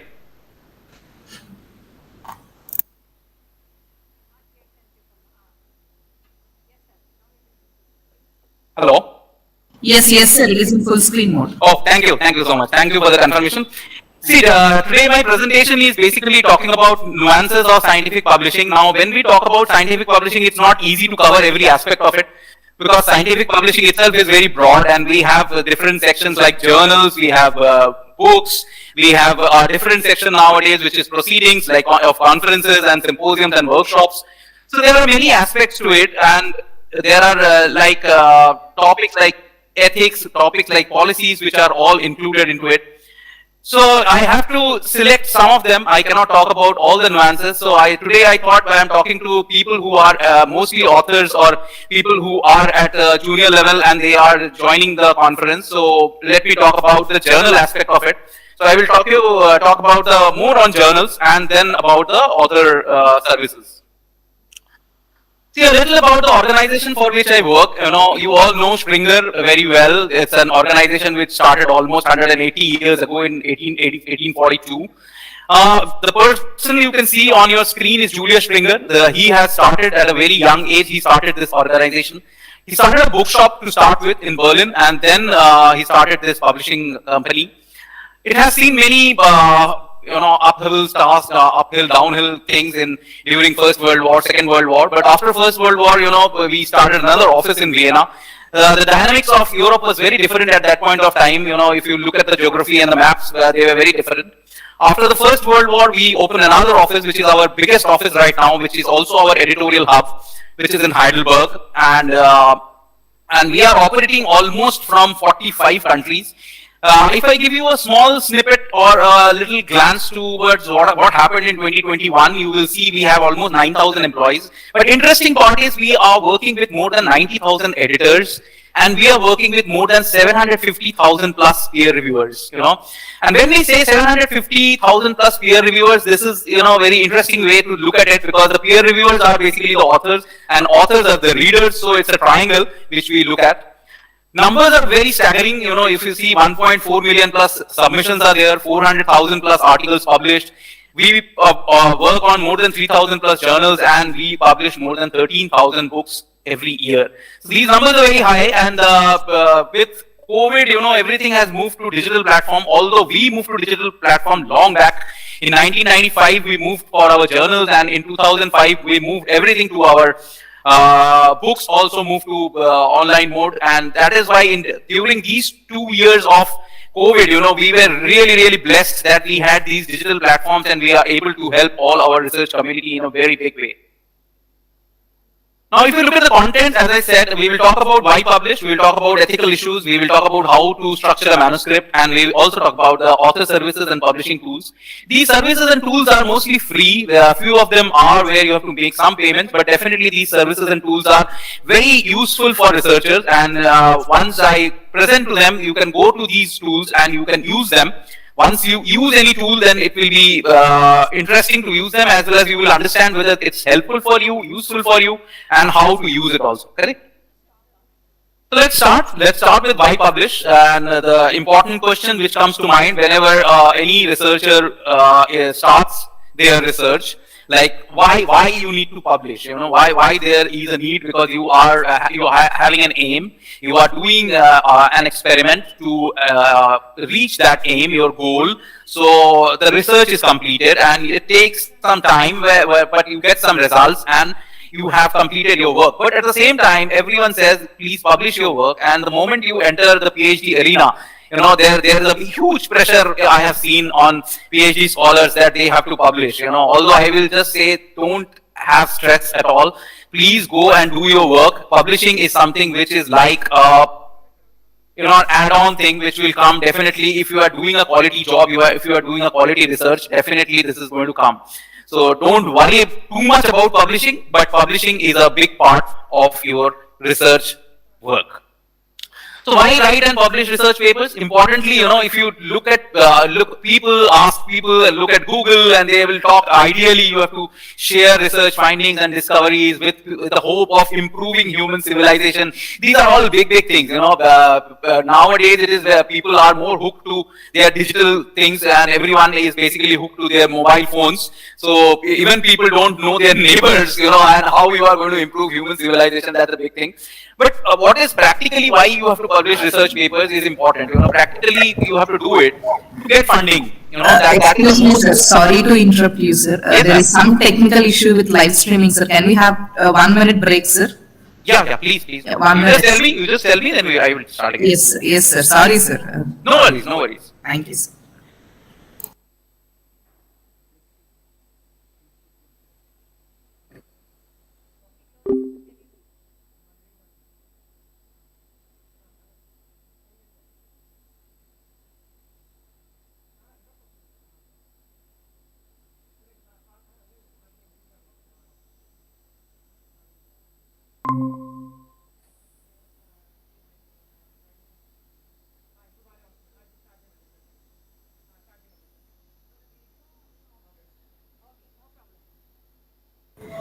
Yes, sir, it is solved, sir. Yeah, you can start, sir. Thank you, ma'am. So I was just saying, why we need to write and why we have to publish our research papers. As I said, ideally you can say, you can share the research findings and discoveries and also improve human civilization and all. But there is a practical aspect to it. We don't live in ideal world, we live in practical world, and practically what you have to do, you have to get funding. That is very important. Important because, as long as you are not funded for your project, you cannot carry out that experiment, you cannot carry out the research. So funding is very important. And this is a cycle, which is like, I will tell you just in a bit. And to get promoted also, when you are in a job and when you are doing research, definitely you look for a promotion. So you have to get funded, you have to be promoted. To get a job, that is also very important. When you complete your PhD, the basic objective is to get a job and to keep your job. These are important things which are like, you have to keep in mind when you are basically doing your research and you are going to publish. So interestingly, the editors, reviewers and the research community, they don't care about all these reasons, They are not much bothered about all these reasons. They are bothered about the quality of the work which you are working on. So importantly, if you have a quality experiment, a quality research which can produce a quality paper, then automatically you have a chance to publish your work with some good publishers which can disseminate your work to correct readership. The most important thing is where your paper or where your work is disseminated, because if it is not traveling to the correct readers, then the objective is defeated. Submission process, very interesting, because if you just go back 30 years back, submission process was like, people used to send their research papers by normal postage mails to journals. With internet coming, things have completely changed. So we look at the world in two ways, before internet and after internet. Internet is one of the biggest revolution of the whole century if you look at it. So once internet was there, submission processes have changed. So people used to send their papers through emails. That is how it all started, from a postage mail to an email. Now you have very different submission processes and there are different platforms where you can go and you can submit your work. So let us look at how this submission process works. You have a manuscript and every manuscript should be accompanied by a covering letter. Covering letter is a most important thing. I don't have, I cannot talk about everything in this presentation, so I will just briefly tell you about, otherwise we have different sections on covering letter also, how to make them. But covering letter is very important because when you are sending your manuscript to a journal, it usually says it is going to the editor. But actually it is not going to the editor-in-chief or editor of the journal, it is actually going to the journal office. So once you are sending your manuscript and it is going to the journal office, there is a person sitting over there with a checklist in hand, and they are checking what all aspects you have basically sent and what all elements are present in your manuscript. So it's a pre-analysis of everything before it is going to the next stage. So it is very important that you create a covering letter, and covering letter will talk about certain things, and these things are important because people can see, okay, your work, you have sent this work, title is this is an original work, this is an unpublished work, and this is how you are going to proceed with the things. So covering letter is must. Please write a covering letter, because today's generation, they have a problem, they don't write it, they just write PFA in their mail, which is like please find attached, and we never used to do that. In our generation, we were like, more textbook oriented people, and we used to write covering letters. But please, even if you are doing an online submission on a platform, also please write a covering letter and attach it with the manuscript. So once it is going to the journal office, if it is all okay, journal office is sending it to the editor or the associate editor or the handling editor who is basically handling that manuscript. Once the editor has received that manuscript, they see one or two things to start with. Firstly, they see whether the results are novel or not. Now, every research cannot have a novel result, but results can be new. Maybe not, novelty is not there, but newness is there. So there is a possibility of that. So the results are novel or not, they check. Then they see whether the topic is relevant or not. That is very, very important, because the topic of your paper should match with the scope of the journal. That is very important. If it is not matching with the scope of the journal, the article will be immediately rejected. So two things: whether your results are new and they have novelty in it, and the topic is relevant or not for the journal. If it is, then definitely it goes to the next step. It is not rejected. It goes to peer review. Now, what exactly is peer review? It's a very simple process. Peer review is basically a review of your work by peers. Now, who are the peers? Peers are basically, if you look at the literal meaning, then it's basically friends. And who are the friends? Friends are basically the people who are working in your area. So in your domain, people who are working and subject experts in your area, they are going to check your paper. So there will be a peer review. And once the peer review is done, they send it back to the editor and your paper gets accepted. But the process, again, it's not that easy. There is a thing which is like intermittent. It is in between, like your revision. Mostly 90% papers, they end up here with a revision comment. Now, what are the revision comments? At times, they can ask you for a new experiment. They can ask you to improve readability, add some information. So these all things when you are going to do and do it again, if you have to do some new experiments, then obviously it is another 5 to 6 months. But not every case. So when you are reviewing your paper, so you have to be very, very serious about these review comments. Take them as the best feedback you can get, and after the feedback, you improve your paper. And once you have improved, it is again going back to the editor and your paper is finally accepted, or a decision has been made.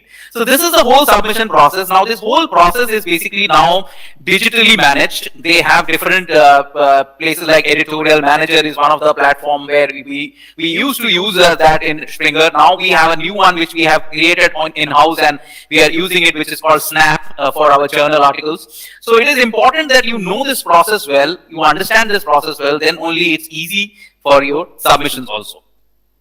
Now, once the submission is done from your side, the most important question which actually comes to your mind is publishing timeline. Now, how this whole thing is going to work. I have submitted my paper, now next what? So submission is basically, if you look at from submission to publication, usually we say it is 3 to 12 months, Sometimes it is 3 months, sometimes it is like more than a year. But if it is more than a year, the reasons are very obvious why it is more than a year, or why publishing time is sometimes more, and sometimes authors get penalized for that also. The reasons are, it depends on the manuscript type. You have to be very, very particular when you are sending your work to a journal. Go to the journal homepage, read the author instructions very well. Once you read the author instructions, you will get to know what kind of manuscripts actually the journal is accepting, or the journal wants to publish, because there are different types of manuscripts. Like we have some small articles, communication, we have briefs, we have original paper, we have review paper, we have comments. So there are many different types of papers which are there, and all journals, they don't publish all types. So suppose a journal is only publishing a small paper or a brief communication. Then if you are sending an original paper to the journal, they are going to reject it. And this rejection process might take time, They might send it to the editorial board, they might check it, and the process will take 3 months time. So, and if you are not looking at the instructions well, then you have lost 3 months. Then there is an important thing is availability of peer reviewers. It is very, very important because availability of peer reviewers is important because if you are working in a very niche area, in a very focused area, then there is a chance that peer reviewers are very scarce, very less. So there is a possibility that it will take much more time. Then number of revisions, if the revisions are more, you are getting that paper back again and again for making changes, then also it gets delayed. And another aspect is very important is how well you address the reviewer comments. Whenever there is a review comment on your paper, please answer each and every comment diligently, meticulously. Otherwise, it is very difficult for even journal team to understand why you are not answering them properly, because again the paper will come back to you. So you have to address the reviewer comments very quickly and in a well-mannered, and each and every comment should be addressed. So publishing timeline depends on many other factors, but important thing is when you send your paper to any good publisher for a journal, then you get a tracking number, a manuscript number or a tracking number they call it. You have that manuscript submission number, so track your paper. Please go to the tracking system and see after a week, after 15 days, if there is any movement or not. In case you see there is no movement from stage 1 to stage 2 in first month, then you can write to the journal publishing editor. Go to the home page of the journal and look for the publishing editor, not the editor-in-chief, look for the publishing editor. And write to the publishing editor that I have submitted this paper, but I don't see any movement. So once you follow it diligently, you follow and track your paper, then it is always, journal will also respond. But don't write to the editor-in-chief, because editor-in-chief is always a very senior academician or a person who has no time to answer all email from journals. So always try to send your mails or address your mails to the publishing editor who is working for the publisher and who is handling that journal. Another aspect about revision, when you see this particular pie chart, you can say very well that, green part is very less, which is acceptance. As I said, only 10% papers are there which are accepted as is. 90% papers are either in revision or in rejection area. So, and you can see very well that the major part is major revision and minor revision. So very few manuscripts are accepted without any form of revision. Interestingly, if you have sent a paper to a journal and you receive it within a week, that your paper is very good, please, you send it, then check once again with the journal that your paper has been reviewed or not correctly. Because many journals are there which are mushrooming every day, new journals, and fake journals, predatory journals. They don't actually review the paper well. They just want your money and they can publish your work, and your work is not disseminated well, and ultimately there was no reader and it is not cited even. So it is very important for you to see that your paper is reviewed in a manner. So second or third reviews are very common. So don't get disheartened if you are getting multiple reviews about your paper. That means it is a good sign that someone is actually reading your work and trying to improve your work. So rejection and revision are integral part of peer review process. There is no point to get dejected about it. And peer review is a very, very positive process. It's a feedback which you get immediately from experts, which you can actually use to improve your work. So reading is very important. I believe, this, and I am very, very a true believer of this. Reading helps your writing. Reading is something which is very, very important, and actually a person should start reading at a very young age. You can read something related to your domain, related to your subject, or you can do reading of something which is even interrelated, or which is, not completely related to your work also, because that also gives you some idea. But when you do reading, your analytical skill increases. When you do reading, your critical aspect thinking increases. When you do reading, your writing skills are improved. Why it is improved? Because, all know brain is divided into two parts, left and right, correct? The left is basically talking about the logic aspect of it, taking care, and right is basically talking about the creativity. And similarly, these are the two things which are again related and connected, are reading and writing.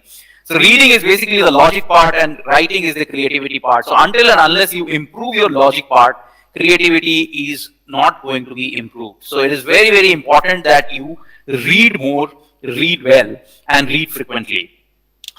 Now, how to read when you are doing research? Reading research is not something like reading normal books or novels. Reading research has to be very, very disciplined, have to be planned.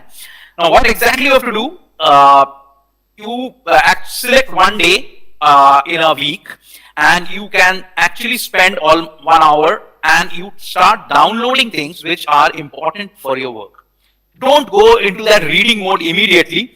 Keep that day for downloading work. Like you have 7 days, you have a Sunday, keep it aside. You now have 6 days. Maybe you keep Monday for your work, or Saturday, which is maybe a holiday. So keep Saturday for downloading the stuff. And then every day you give 20 to 30 minutes for reading those which you have downloaded. In our college days, we used to have something called journal club. Journal club is also very important. It is not a big club. It is basically the people who are working in similar area.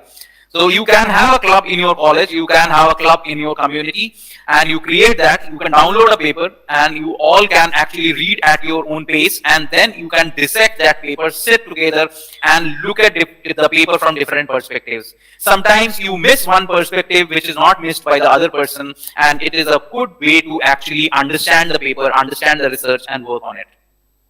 So read often, read in a much more calculative and strategically you have to read, and then download and read well. Now the second section is basically the ethical issues. Ethical issues are very close to my heart, and I love this because your community is a community where it is very important to have ethics, because you are directly related to the scientific development, and scientific developments are basically attached to the development and growth of the community, growth of human mankind. That is why ethics is very, very important. Copyright, I hope you all know the term copyright, and copyright is something which is, definition is there, which you can get everywhere. My idea is not to tell you about the definition. My idea of this slide is basically to tell you about this organization, where you can see the logo over here, COPE, which is Committee on Publication Ethics. So this is a organization where all good publishers are member of, and they are basically attached to COPE. If you are not aware of COPE, then you go to Google, who is your best friend, and type COPE, and when you get to know about this particular place. COPE is basically giving all kind of guidelines how to work ethically. They also discuss different cases which are unethical cases. They also talk about guidelines and policies, which are like in a very simple and lucid language they have presented, which is very, very easily understandable. So, and all good publishers are members of COPE, and they follow COPE guidelines when there is any kind of unethical activity is happening in any journal or any book or any particular kind of publication. So it is very important for you to go to this publication, this site, COPE, and see what all guidelines are available. And if you know the policies and guidelines well, then definitely your work will improve, quality of your work will improve. Now the question is, I always ask these questions when I am in a physical mode. I ask many questions, because it is very easy to interact when you are standing in front of people and delivering a talk. But interestingly, that is not possible in online mode, so we cannot go in an interactive mode immediately. So in case if you have any questions, please write it down. We will see at the end of this presentation. What is the most occurring reason for retraction? Now, what is retraction? That is also an important thing. Retraction, again, the English meaning is basically, the word meaning is, taking back. You are taking back something. Retraction is only possible when there is a digital publication. It is not possible with print publication, because if you print something and the reader is purchasing that book, it is not possible to go and take back anything. But in digital mode, when something is published, is available online, so there is a possibility that we can take back or we can remove the content from that website and put a retraction note over there that due to some unethical reason, the work has been retracted or the work has been removed.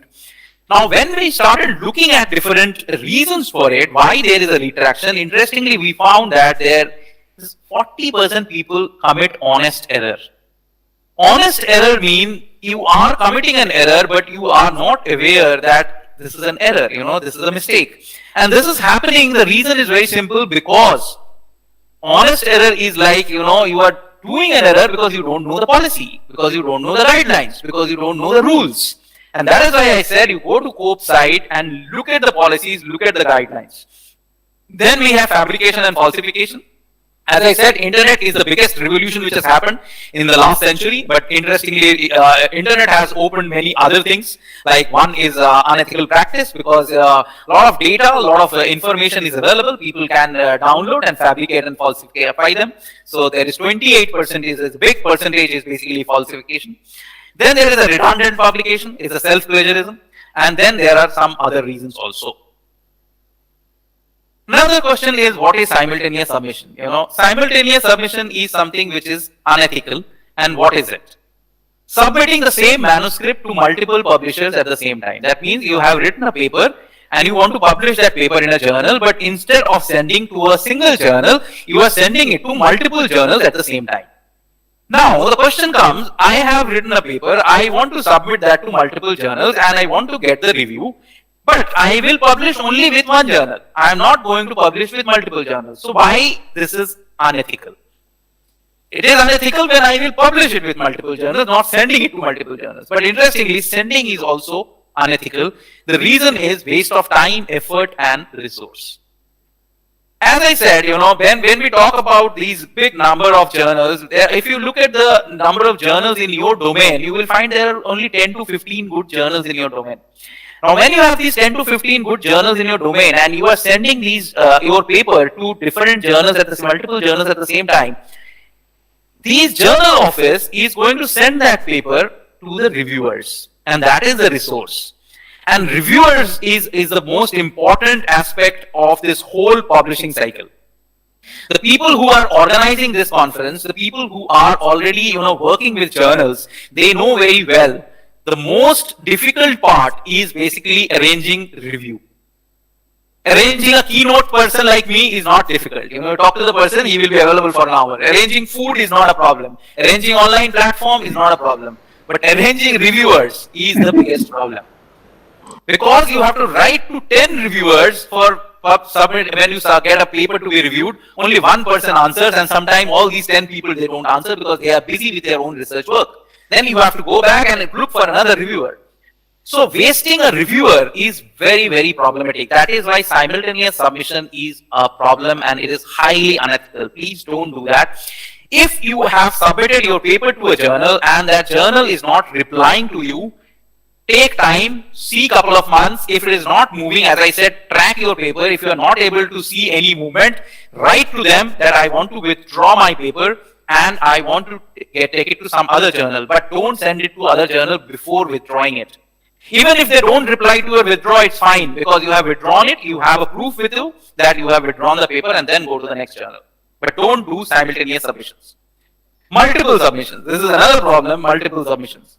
Multiple submission means sending several different manuscripts to the same publisher. This happens usually in case of special issues, where you will find, multiple papers are getting published. It happens in case of conferences, like I usually say to the host institutes, please don't publish anything in your own conference, because that doesn't make sense. You are holding an international conference, let's take paper from international community and publish it rather than taking your own papers. But this is a problem. In many books or volumes, you will find that people are sending multiple papers and these multiple papers are getting published, and this is also something which is unethical. Plagiarism. Plagiarism is a buzzword, and it is something which is very, very derogatory also. And so people, if you say someone that your work is plagiarized, people get very offended. But there are other words like synonyms, If you say your work is overlapping, if you say there is a similarity, people don't take it in a negative sense. But unfortunately, if your work is 50% overlapped or 50% similar, it is same that it is 50% plagiarized. So stay away from plagiarism. There is a document which talks about fair use. You can go to Google and look for this document, Association of Research Libraries 2012. It talks about fair use, how you can fairly use it. But I will always say, whenever you take something from someone else's work or you are going to use your own published material again for the next work, take permission. I will tell you how to do it. Now, how we are alerted to plagiarism? As a publisher, how we get to know that there is plagiarism, Usually you will find the original author comes back to us. They say, oh my God, my paper has been copied by someone else and it has been published by someone else, so we get to know from them.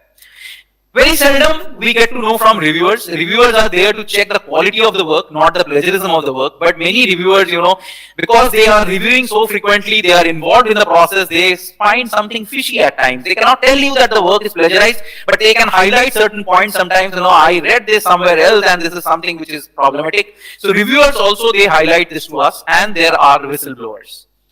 Whistleblowers are the people who can read two different papers, like readers, they can see two different papers by two different people in two different journals, but they are similar. So they also come back to us and they'll say, okay, this is also plagiarized.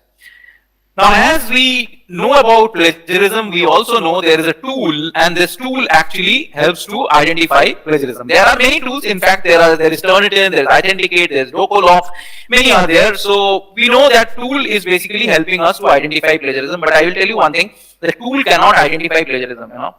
Tool can only throw certain numbers to you. It takes human eye to decide if the content is plagiarized or not. That is why always we have a peer review system in place, and peer reviewers are none other than subject experts who are going to read everything.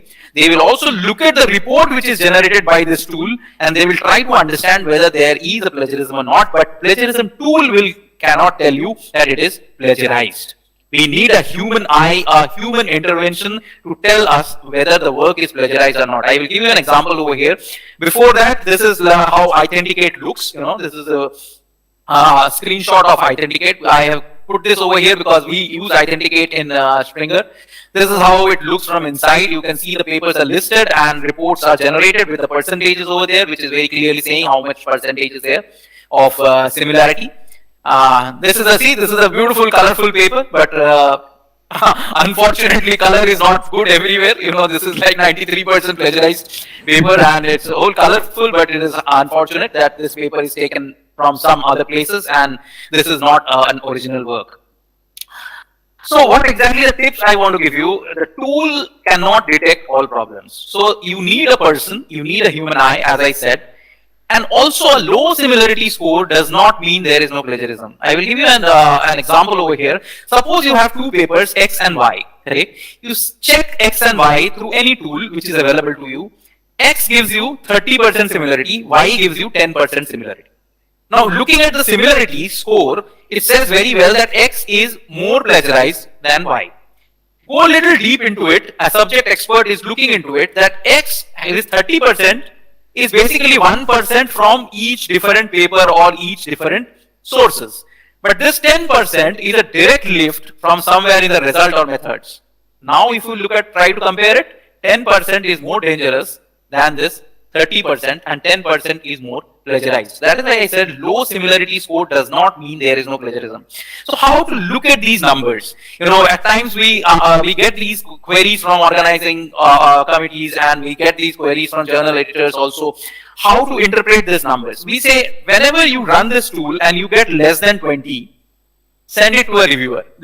Glance through it. If it says a single source of 20, then definitely no. But if it is from multiple sources, this 20%, send it to the reviewer, reviewer will check. If anything is between 20 to 35%, keep it, send it back to the author, and tell author to make necessary changes. If it is more than 35 or 40% similarity, then reject that paper. There is no point in changing anything, because when it is more than 40%, the content will remain same, only the language is going to be changed. So definitely, plagiarism still exists. Yeah. It is important to look at the individual scores also. Like if we have two papers, X and Y, and both have 30% similarity. Now it is not 30 and 10, it is both have 30%. Now you have to go deep again. You have to look at these similarity percentages and see what is the single source. Suppose first one 30% with 1% each.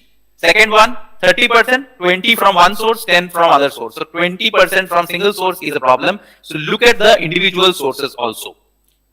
Setting a standard, as I said, is very difficult. It is basically misusing the tool, but at the same time, when you have to set the standard, as I said, 20%, 20 to 35, 35 and above, you can take these numbers and you can work on them.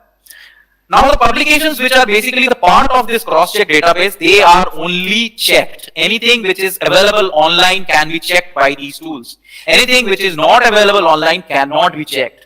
So it is also very important for you to know that if something is available offline, then plagiarism is possible with offline content also. Common phrases are not excluded. Sometimes an algorithm, a definition, a common phrase which is there, which needs to be a part of the paper, is not excluded. So tool will identify that, tool will show that, but only a human eye or a human expert can tell, no, this need is needed for the paper. This is something which is a common thing. Then permission, you have already taken permission. Suppose you have written to the author or written to the publisher and you have taken permission for using the text, but tool is not aware of that. Again, the subject expert will be able to tell. And finally, you will have patchwork plagiarism. Patchwork plagiarism is also very area where, you know, it is very difficult to find sometimes, because, but I will always advise, stay away from plagiarism completely. Don't spend your time on this, you know, copying something from somewhere. It's better to do quality work on your own and write on your own. Self-plagiarism, as I said, self-plagiarism is also something which is redundant, but it is also a problem where policy is an issue. People don't know what exactly is self-plagiarism. You don't know the rules well, that is why you commit this. So when you go to COPE site and when you go to other editorial policies, you read that, you will get to understand that something which you have already published, something which is already there for the readers, cannot be replicated again.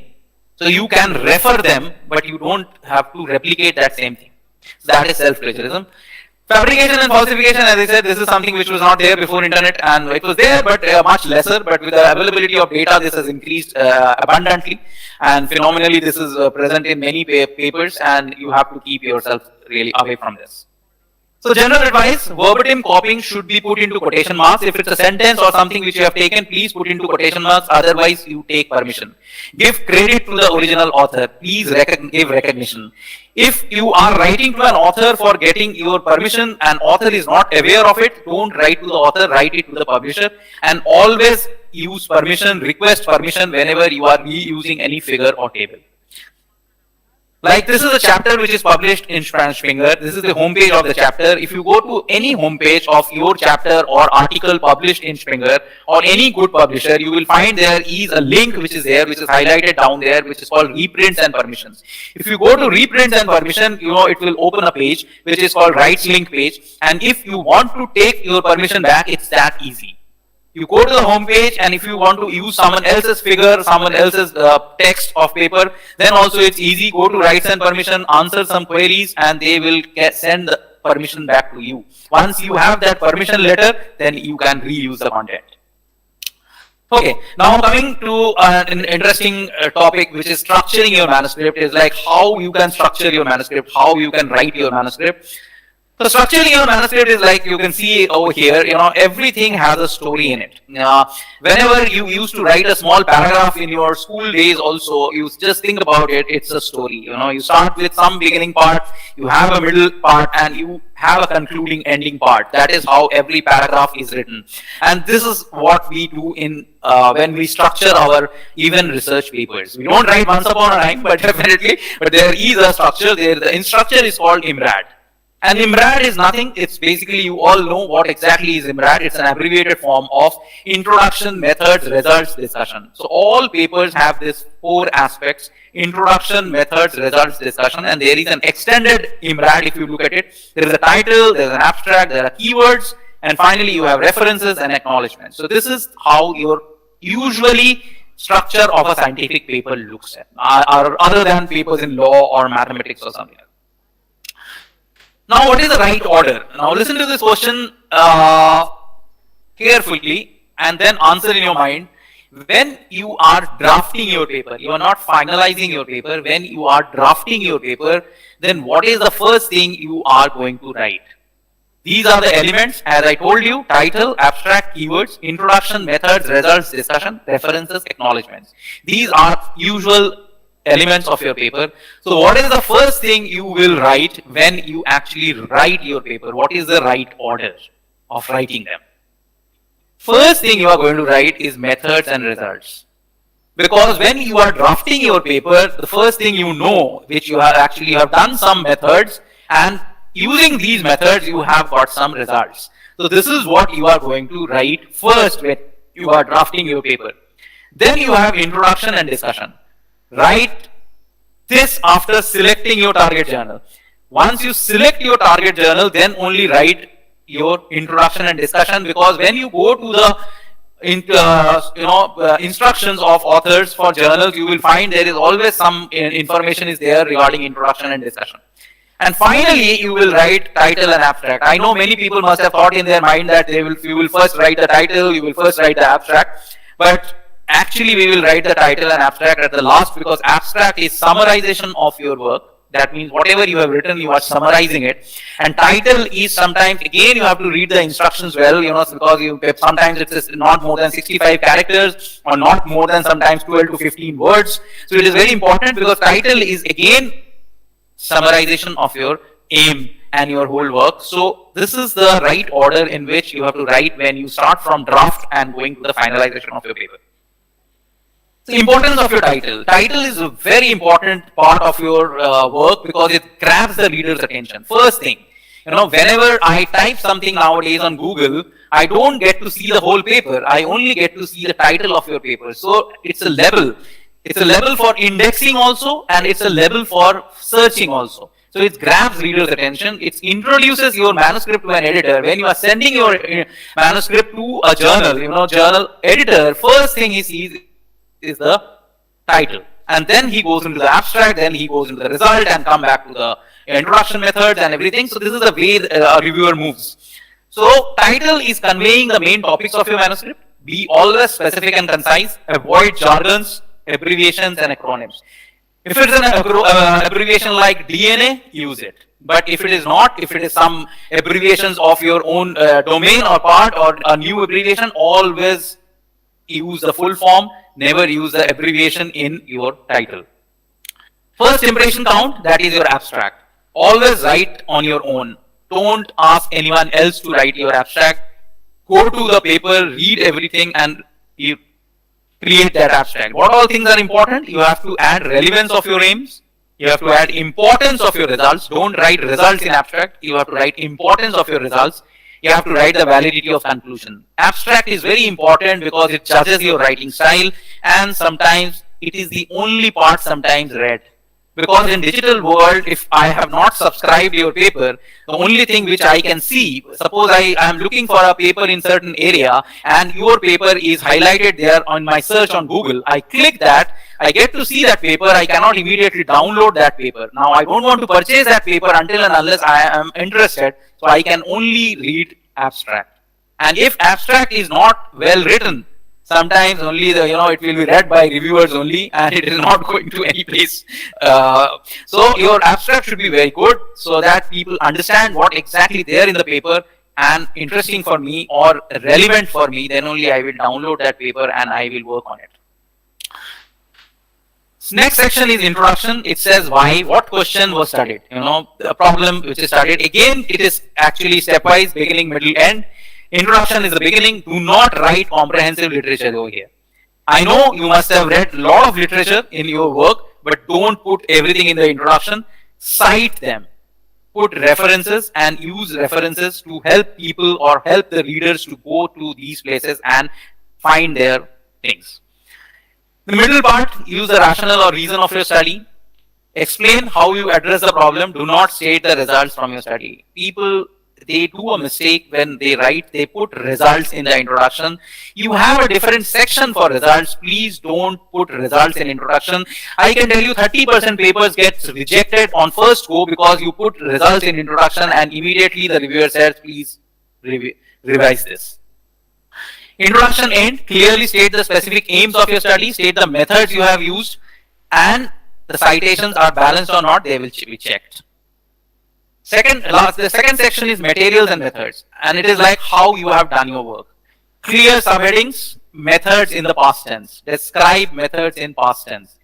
If the methods are new, talk about in sufficient detail. If they are old methods, established methods, then refer them. Don't talk about it again in a length or which is already must be, you have talked about it in previous paper, don't talk about it again. Describe statistical tests used. This is the part of your methods. Results. Use subheadings. Again, use past tense to describe results, but refer to figures and tables in present tense. Do not discuss your results here. Present the facts, present the results, because you have a discussion section for discussing your result.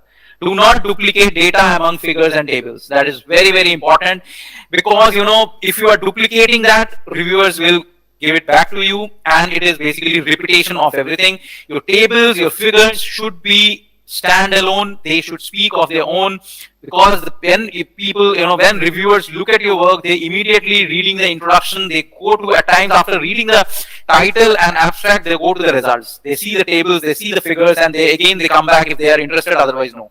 So include results of statistical analysis in the text.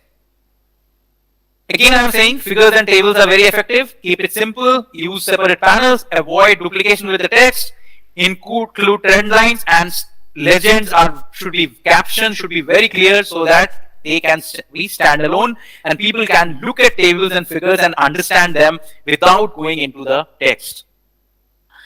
Discussion, most difficult part to write, and be humble, because don't overstate anything. If you are overstating your results, again reviewers are going to give it back to you. Please don't do that. And always write the first result first, and discuss the first result over here first. Don't discuss the results which are negative results, because no one is interested, no one has time for that. So discussion beginning is answer the research question. Always provide major or main result first. Give your conclusions based on the results. Middle part, because always there is a beginning part, middle part, and end part. Interpret the results. Compare your results with others. If they are same or different, exactly, you have to do it. Then give possible reasons. And finally, briefly describe limitations. If you are working hard on your work, if you are working well, then you definitely know the limitations. If you don't know the limitations, then you are not working hard. And please mention these limitations, because if you are not doing that, reviewers are going to ask you to write those limitations. End part, reiterate your conclusion. Usually we write in summary, in conclusion and all, and mention, suggest a future work. It is not mandatory. If you know how to suggest what are the future works are there, maybe you are not able to go to the future work because of funding issues or any other time issues, constraints and all, but always mention that. If you are mentioning it, everybody will be happy, even the reader and reviewer, everyone. But if you are not much aware of it, you can skip that also. References always, there are guide for authors. Use those guide formats and all. Formatting is very important. Either they are references are of two types: Harvard and Vancouver. Harvard is name date, Vancouver is numbered. So you know very well. So use different tools which are available. There are reference management software like RefWork, Mendeley, EndNote, Zotero, Papers, and many more. So you can use these management software, and easily you can actually set your references, format your references well. But always keep references balanced. If you are publishing a paper in 2022, try to see that references are till 2022 or at least till 2021. If you are giving old references, that means either there is no work has been done in this period, or you are not well read. So references should be very, very balanced. I'm in the last section, and I will quickly tell you about some author services and publishing tools. You can go to these tools, you can go to these pages, you have to read. As I said in the beginning, when you read more, your analytical skills increases. When you read more, you know more. When you read more, you write well.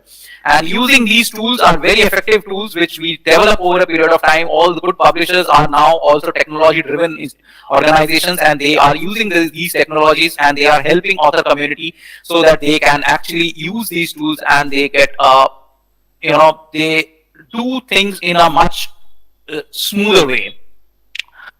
First thing, a beautiful tool which is developed by a company called eDance. They work with us. So we use this tool as a journal suggester. If you go to springer.com and if you go to services, the link which is over here, you can see very well. Under services, you will find a link called authors, and under authors there is journal authors. On the left hand side of the slide, you can see journal authors, and under journal authors there is a link which is, I have highlighted that now. This is called Springer Nature Journal Suggester. So if you go to Springer Nature Journal Suggester, it will suggest a journal from our database, which is a relevant journal for you. Correct? Because there are not many, but definitely there are good journals which are coming up also, and they actually use this semantic linkages, and I will show you how it is doing it. See, this is the page which will open when you click that link. So you have to give the manuscript title, you have to give the manuscript text. Manuscript text is nothing but the abstract of your paper. If you don't have abstract ready, it's fine. Give keywords of your paper, not the keywords of your domain, but keywords of your paper. And then you can also select the subject area, and you can say suggest journals. You can refine your recommendations by giving more advanced searches, like you can give details about impact factor. You can say what is the time duration of your work, and all those things are there in the refine your recommendation. So important thing which you have to give is a title, manuscript text, and subject area. So I have used one over an example over here. I have given fluctuational signals for Bose Einstein condensation. There is a small abstract over there, and I said subject area is physics, and I click that suggest journals. Immediately there is a list of some 20 journals. Some are over here. So there is the first one is Journal of Low Temperature Physics. Second one is European Journal, Physical Journal A. So these are all listed automatically. So the tool is basically helping you to find a journal. So from here you can go to the homepage of the journal, which is the first journal. You read the aims and scope, you see the indexing, you see the impact factor, you see the first decision time, and you can take a call whether you want to submit your paper to this journal or not. So it is a tool which is actually helping you. We have something 3,600 plus journals in Springer, but all of them are not for your area. So definitely you can use this tool and find a relevant journal, select a journal from journal selector. If you want to look at journals from other publishers also, you can go to the website of EDANZ, who has actually developed this with us. EDANZ is spelling is EDANZ. They have 28,000 journals listed in their journal suggester. So you can go and use that journal suggester also for your finding a suitable journal. Then there is a tool which is developed very recently called Reviewer Finder, because we have seen, nowadays when you submit a paper to a journal, journals are asking for reviewers, that you have to mandatorily give some names of reviewers. Sometimes you don't know the names of reviewers, so there is a tool which is there. You have to go to springernature.com. This is a new website, springernature.com, and in that .com website you will find Reviewer Finder as a tool. So you can go and you can use this tool and find reviewers, but at the same time this tool is also useful not for only finding reviewers, but people who are working in your area. If you can find a person who is in your area and a reviewer is available, that person is also working in your area, and there is a chance to collaborate with that person. Collaboration is the key to grow your research. So this Reviewer Finder can be a collaborator finder also. Then we have another tool which is called SharedIt. SharedIt is again a new tool. It started 3 years ago with journals. Now we have this for the conference proceeding papers also. I think next year onward we will have it for books also. So SharedIt is interesting because here you can share your paper ethically with anyone in your community. Because as I said before, if I don't have subscription, or if I don't have access to a particular paper or a chapter, I can only see the abstract part. I cannot see the whole chapter or a paper. But with SharedIt, if you publish this in Springer, your work, you get a SharedIt link, and you can share that link with anyone. People can actually, ethically, they can go to, legally, they can go to the paper, complete paper, they can annotate, they can read. They cannot download it, but they can read the whole thing. So SharedIt is again, and I find it very useful because, in case you are looking for a paper on Springer, and you see your institute has not subscribed it, so you cannot download it. So, but you can write to the corresponding author that please share it with me. The corresponding author can just have to send the SharedIt link to you, so that paper can be shared. Then we have ORCID ID. I think all researchers should have this. I always say in India, this is like an Aadhaar card for researchers. If you don't have ORCID ID, today itself you go register yourself and have ORCID ID, because ORCID ID is basically for correct recognition of your work. Sometimes we have very common names, and we have overlapping names with people, similar names, but if you have an ORCID ID, it's always very unique, and unique ID gives you unique recognition, identification, and that helps you to get correct citation of your work. So if you don't have it, please go and register and have it. This page is very, very important. This is springernature.com/in/policies, because policies, as I said, rules are very important, guidelines are very important. So there are different policies like publishing policies, editorial policies, research data policies, open access publication policies. Nowadays we use lots and lots of data in our work, so it is very, very important for us to know these research data policies very well. So go to this page, you can again read and you can understand. This is a blog which is our author services team has created. This is called The Source. This is also something very interesting where you will get to know about the new research, where you get to know about the career aspects and all. You can also share your own work, you can contribute, you can write in the source, you can download and read. And I feel these are the places where you can do maximum collaboration, and these are the places where you can read and enhance your knowledge also. Finally, before I conclude, I will talk about 4 books over here, which I think very important and should be there on each and every desk of a researcher. First one is How to Write and Publish a Scientific Paper, which is written by Robert A. Day before, and now it is joined by Barbara Castell also. This is the 8th edition photograph. 9th is already out, I think. 7th is available online, free PDF. So you can go and download it online also. And this is a book which is talking about how to write a scientific paper, and it is very, very important because there are different types of papers, there are different types of usages, and it talks about everything in it.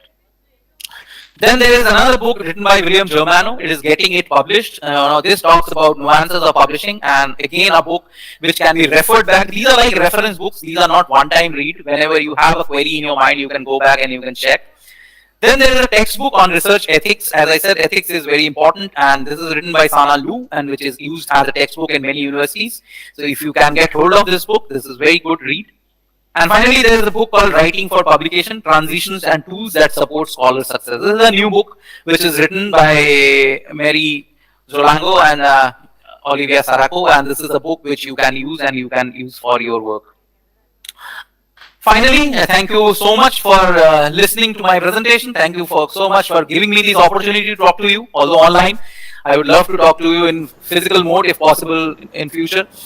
My advice is work sincerely, focus on quality, say no to academic corruption. Corruption is there everywhere. Say no to academic corruption and stay happy. This is my email ID. If you have any questions right now, I will be very happy to address them. If you don't, if you go back and use these tools, if you go back and use these services, and if you have any queries which come to your mind after going back or using certain things, my email ID is onindo.bose@fingernature.com. You can contact me. I will be very happy to address your queries then also. Thank you so much. Thank you.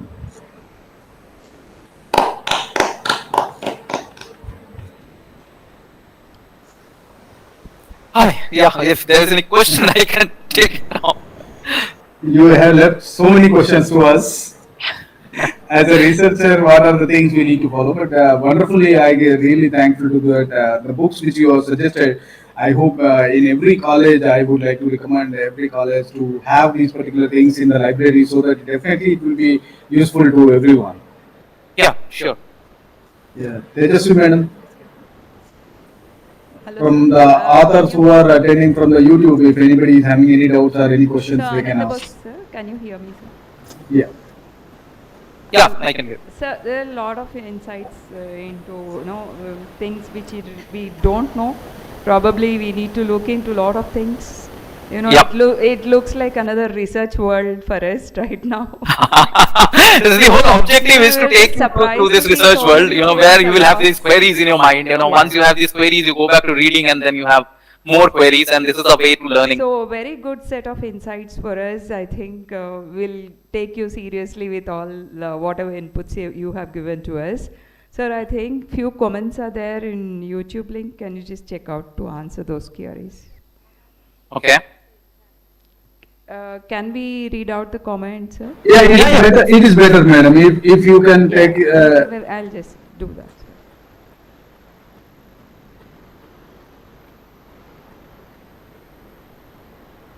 Good morning, sir. Sir, am I audible? Sir, the first question is, you said that while reviewing, we need to look at, as a reviewer, we need to look at both online and offline content.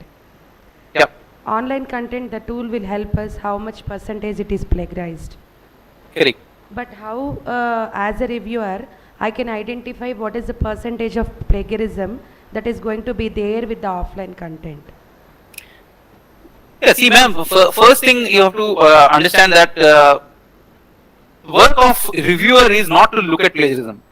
Yeah. Plagiarism is something basically the screening of a paper which is done before the paper is sent for review. Once the paper is selected after the screening, then only it is going to the reviewer. And reviewer is there not to look at the plagiarism aspect at all. Reviewer is there to look at the content, the quality of the content. That is the main part which reviewer. But seldom we get sometimes it is easy for, if you share the report with the reviewer, then it is easy for them to look at certain aspects also. That is why I said the reviewers at times they go back to the online aspects and then they also check. But if you look at the content part only, he has to look at the quality of the work, he has to look at the novelty of the work, he has to look at the relevance of the work, he has to look at the scope of the work, which is matching with your conference or not, which is matching with the journal or not. So reviewer is not there to look at the plagiarism aspect. That is for the journal team, that is for the conference organizing team to screen the paper and send it to the reviewer. Okay, now reviewer is there to look at other aspects. Okay, sir. Thank you. Sir, we have one more question here. Yes, ma'am. After submitting the paper, if I find any errors at the other end, how should I resubmit? That is a... It's not a very big deal because it's a possibility. It's a very good question actually. Sometimes it happens because it happens with the journals, it happens with conferences also. Sometimes you look at the paper and you find, oh, my paper has some kind of error, So the first thing you have to do is immediately write to the person you have submitted and you go to the organizing committee. If it's a conference, if it's a journal, immediately write to the, because if it's a good journal by a good publisher, you will go to the contact page and you will find certain contacts like editor-in-chief, handling editor, production editor, post-publication editor, and all these things will be there. So once it is in between, the publication, that means it's intra-publication stage, you have already submitted, write to the production editor and write to the publishing editor together. Someone will take up the thing and there is a process for resubmission also. Resubmission is not a problem, and in case there is a possibility that you can correct that thing during the review, that is also a possibility, that when the proof comes, if it is not a very major error, then during the proofing also it can be taken care of. But if it's a major technical error or something, then it's better to immediately write and get it rectified. Okay, sir. One more question, sir. How many revisions can be done on a paper? How many? I didn't get you. How many? How many revisions can be done on a paper? see, how many revisions means, see, as I said, there are multiple revisions always. If you are not getting a revision, that means actually no one has read your paper. So reviewers, they love to read your paper. They also want to enhance their knowledge, and multiple revisions are always part of the process. So if you get 2-3 reviews, it's not a big deal. But if you are getting continuous reviews from them, that means there is a problem. There is a problem that why it is coming back. Either you are not addressing them properly, or the reviewer is not checking the paper correctly, and there are issues. So you try to address all the reviews at one go. Try to see that if it is a new review comment is coming at the third time, that means there is a problem. That means your paper has not been read correctly first time. So then you have to identify what kind of a review questions are coming to me.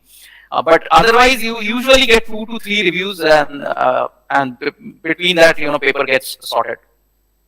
Thank you, sir. Thank you. Good afternoon, sir. This is Kiran Mai, Program Chair for the first conference. Hello. Hello, sir. How are you? I Good. don't have any doubts, but one thing I thought I should comment on this. Before starting of the session, I overheard the discussion among you, Srijan Raju sir and Valentina madam. You were commenting that you people are academicians, you can talk for a long while and you can communicate anything, but I don't know what I'm going to tell you next week. What my goodness. It is an uninterrupted talk and with so much of information. I tell you, sir, like this, breathlessness talking. I heard only a song from Shankar Mahadevan. Now you are on the top talking about Kiran ma'am, I can tell you one thing. See, when I joined Stringer and I started with these author workshops, I was very keen in meeting people, and I realized, people have lots and lots of queries and they don't know where to go. and they really don't get the answers because sometimes mentors and guides, they don't have answers or they don't have time, to go and sit with them with these queries. So, I am very passionate about it, to be very honest with you. When I give my presentations, I try to see that people understand, people can use these tools, use these services so that they can get benefit out of it. Because, we invest huge amount in creating these tools, creating these platforms, and huge time and energy is invested. So if people are not using them, then it's not worth, So, and like a country like us, in India, we always have a financial crisis. We know how hard it is to study, it's not easy to invest money on education always, and there are people who are really struggling. We cannot go and buy a book for 300 euros easily, but there are possibilities, where there is a possibility to get the content, to get the things, I always try to see that way and I try to help the community. It's excellent, sir. It left no room for doubts. And on this platform, I would like to thank Sujan Raju sir also, who could make this happen. Thank you. We look forward to meet you physically, and we'll have again another session physically. Thank you. Thank you so much, sir. Thank you, everyone. Thank you, Anindra sir, once again for accepting the invitation on behalf of VNRVJIET, and we would like to see your continuous association in helping the researchers to clearing their doubts and publishing good research articles. Thank you. Thank you, Srijan. It's always a pleasure to meet you. Thank you. Hope to see you soon. Yeah, definitely. Yeah. Thank you.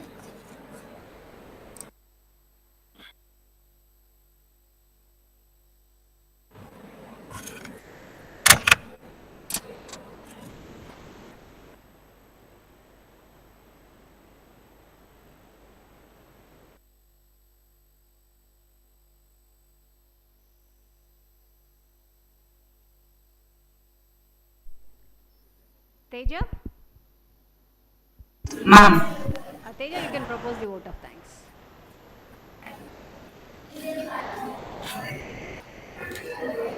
Sure. I would like to thank Anindra Bose Garu for his valuable speech. Really has given a great presentation on how to write a journal and starting from how to select a journal and what are the different available publishing tools and how to refer a paper and how to categorize each and every section of a paper. Really, it helps a lot for all the researchers who are in the starting stage and also who are doing the research from so many years. Really, I would like to thank Anindra Bose Garu for his valuable presentation. Thank you, sir. Thank you so much. And we expect your physical presentation in the coming conferences, sir. Thank you. Thank you, Tejashree. Thank you, sir. And thank you, Srijan, sir, for your valuable presentation. And the next sessions, the keynote session starts at 1:30, and we would like your presence for the next keynote session also, sir.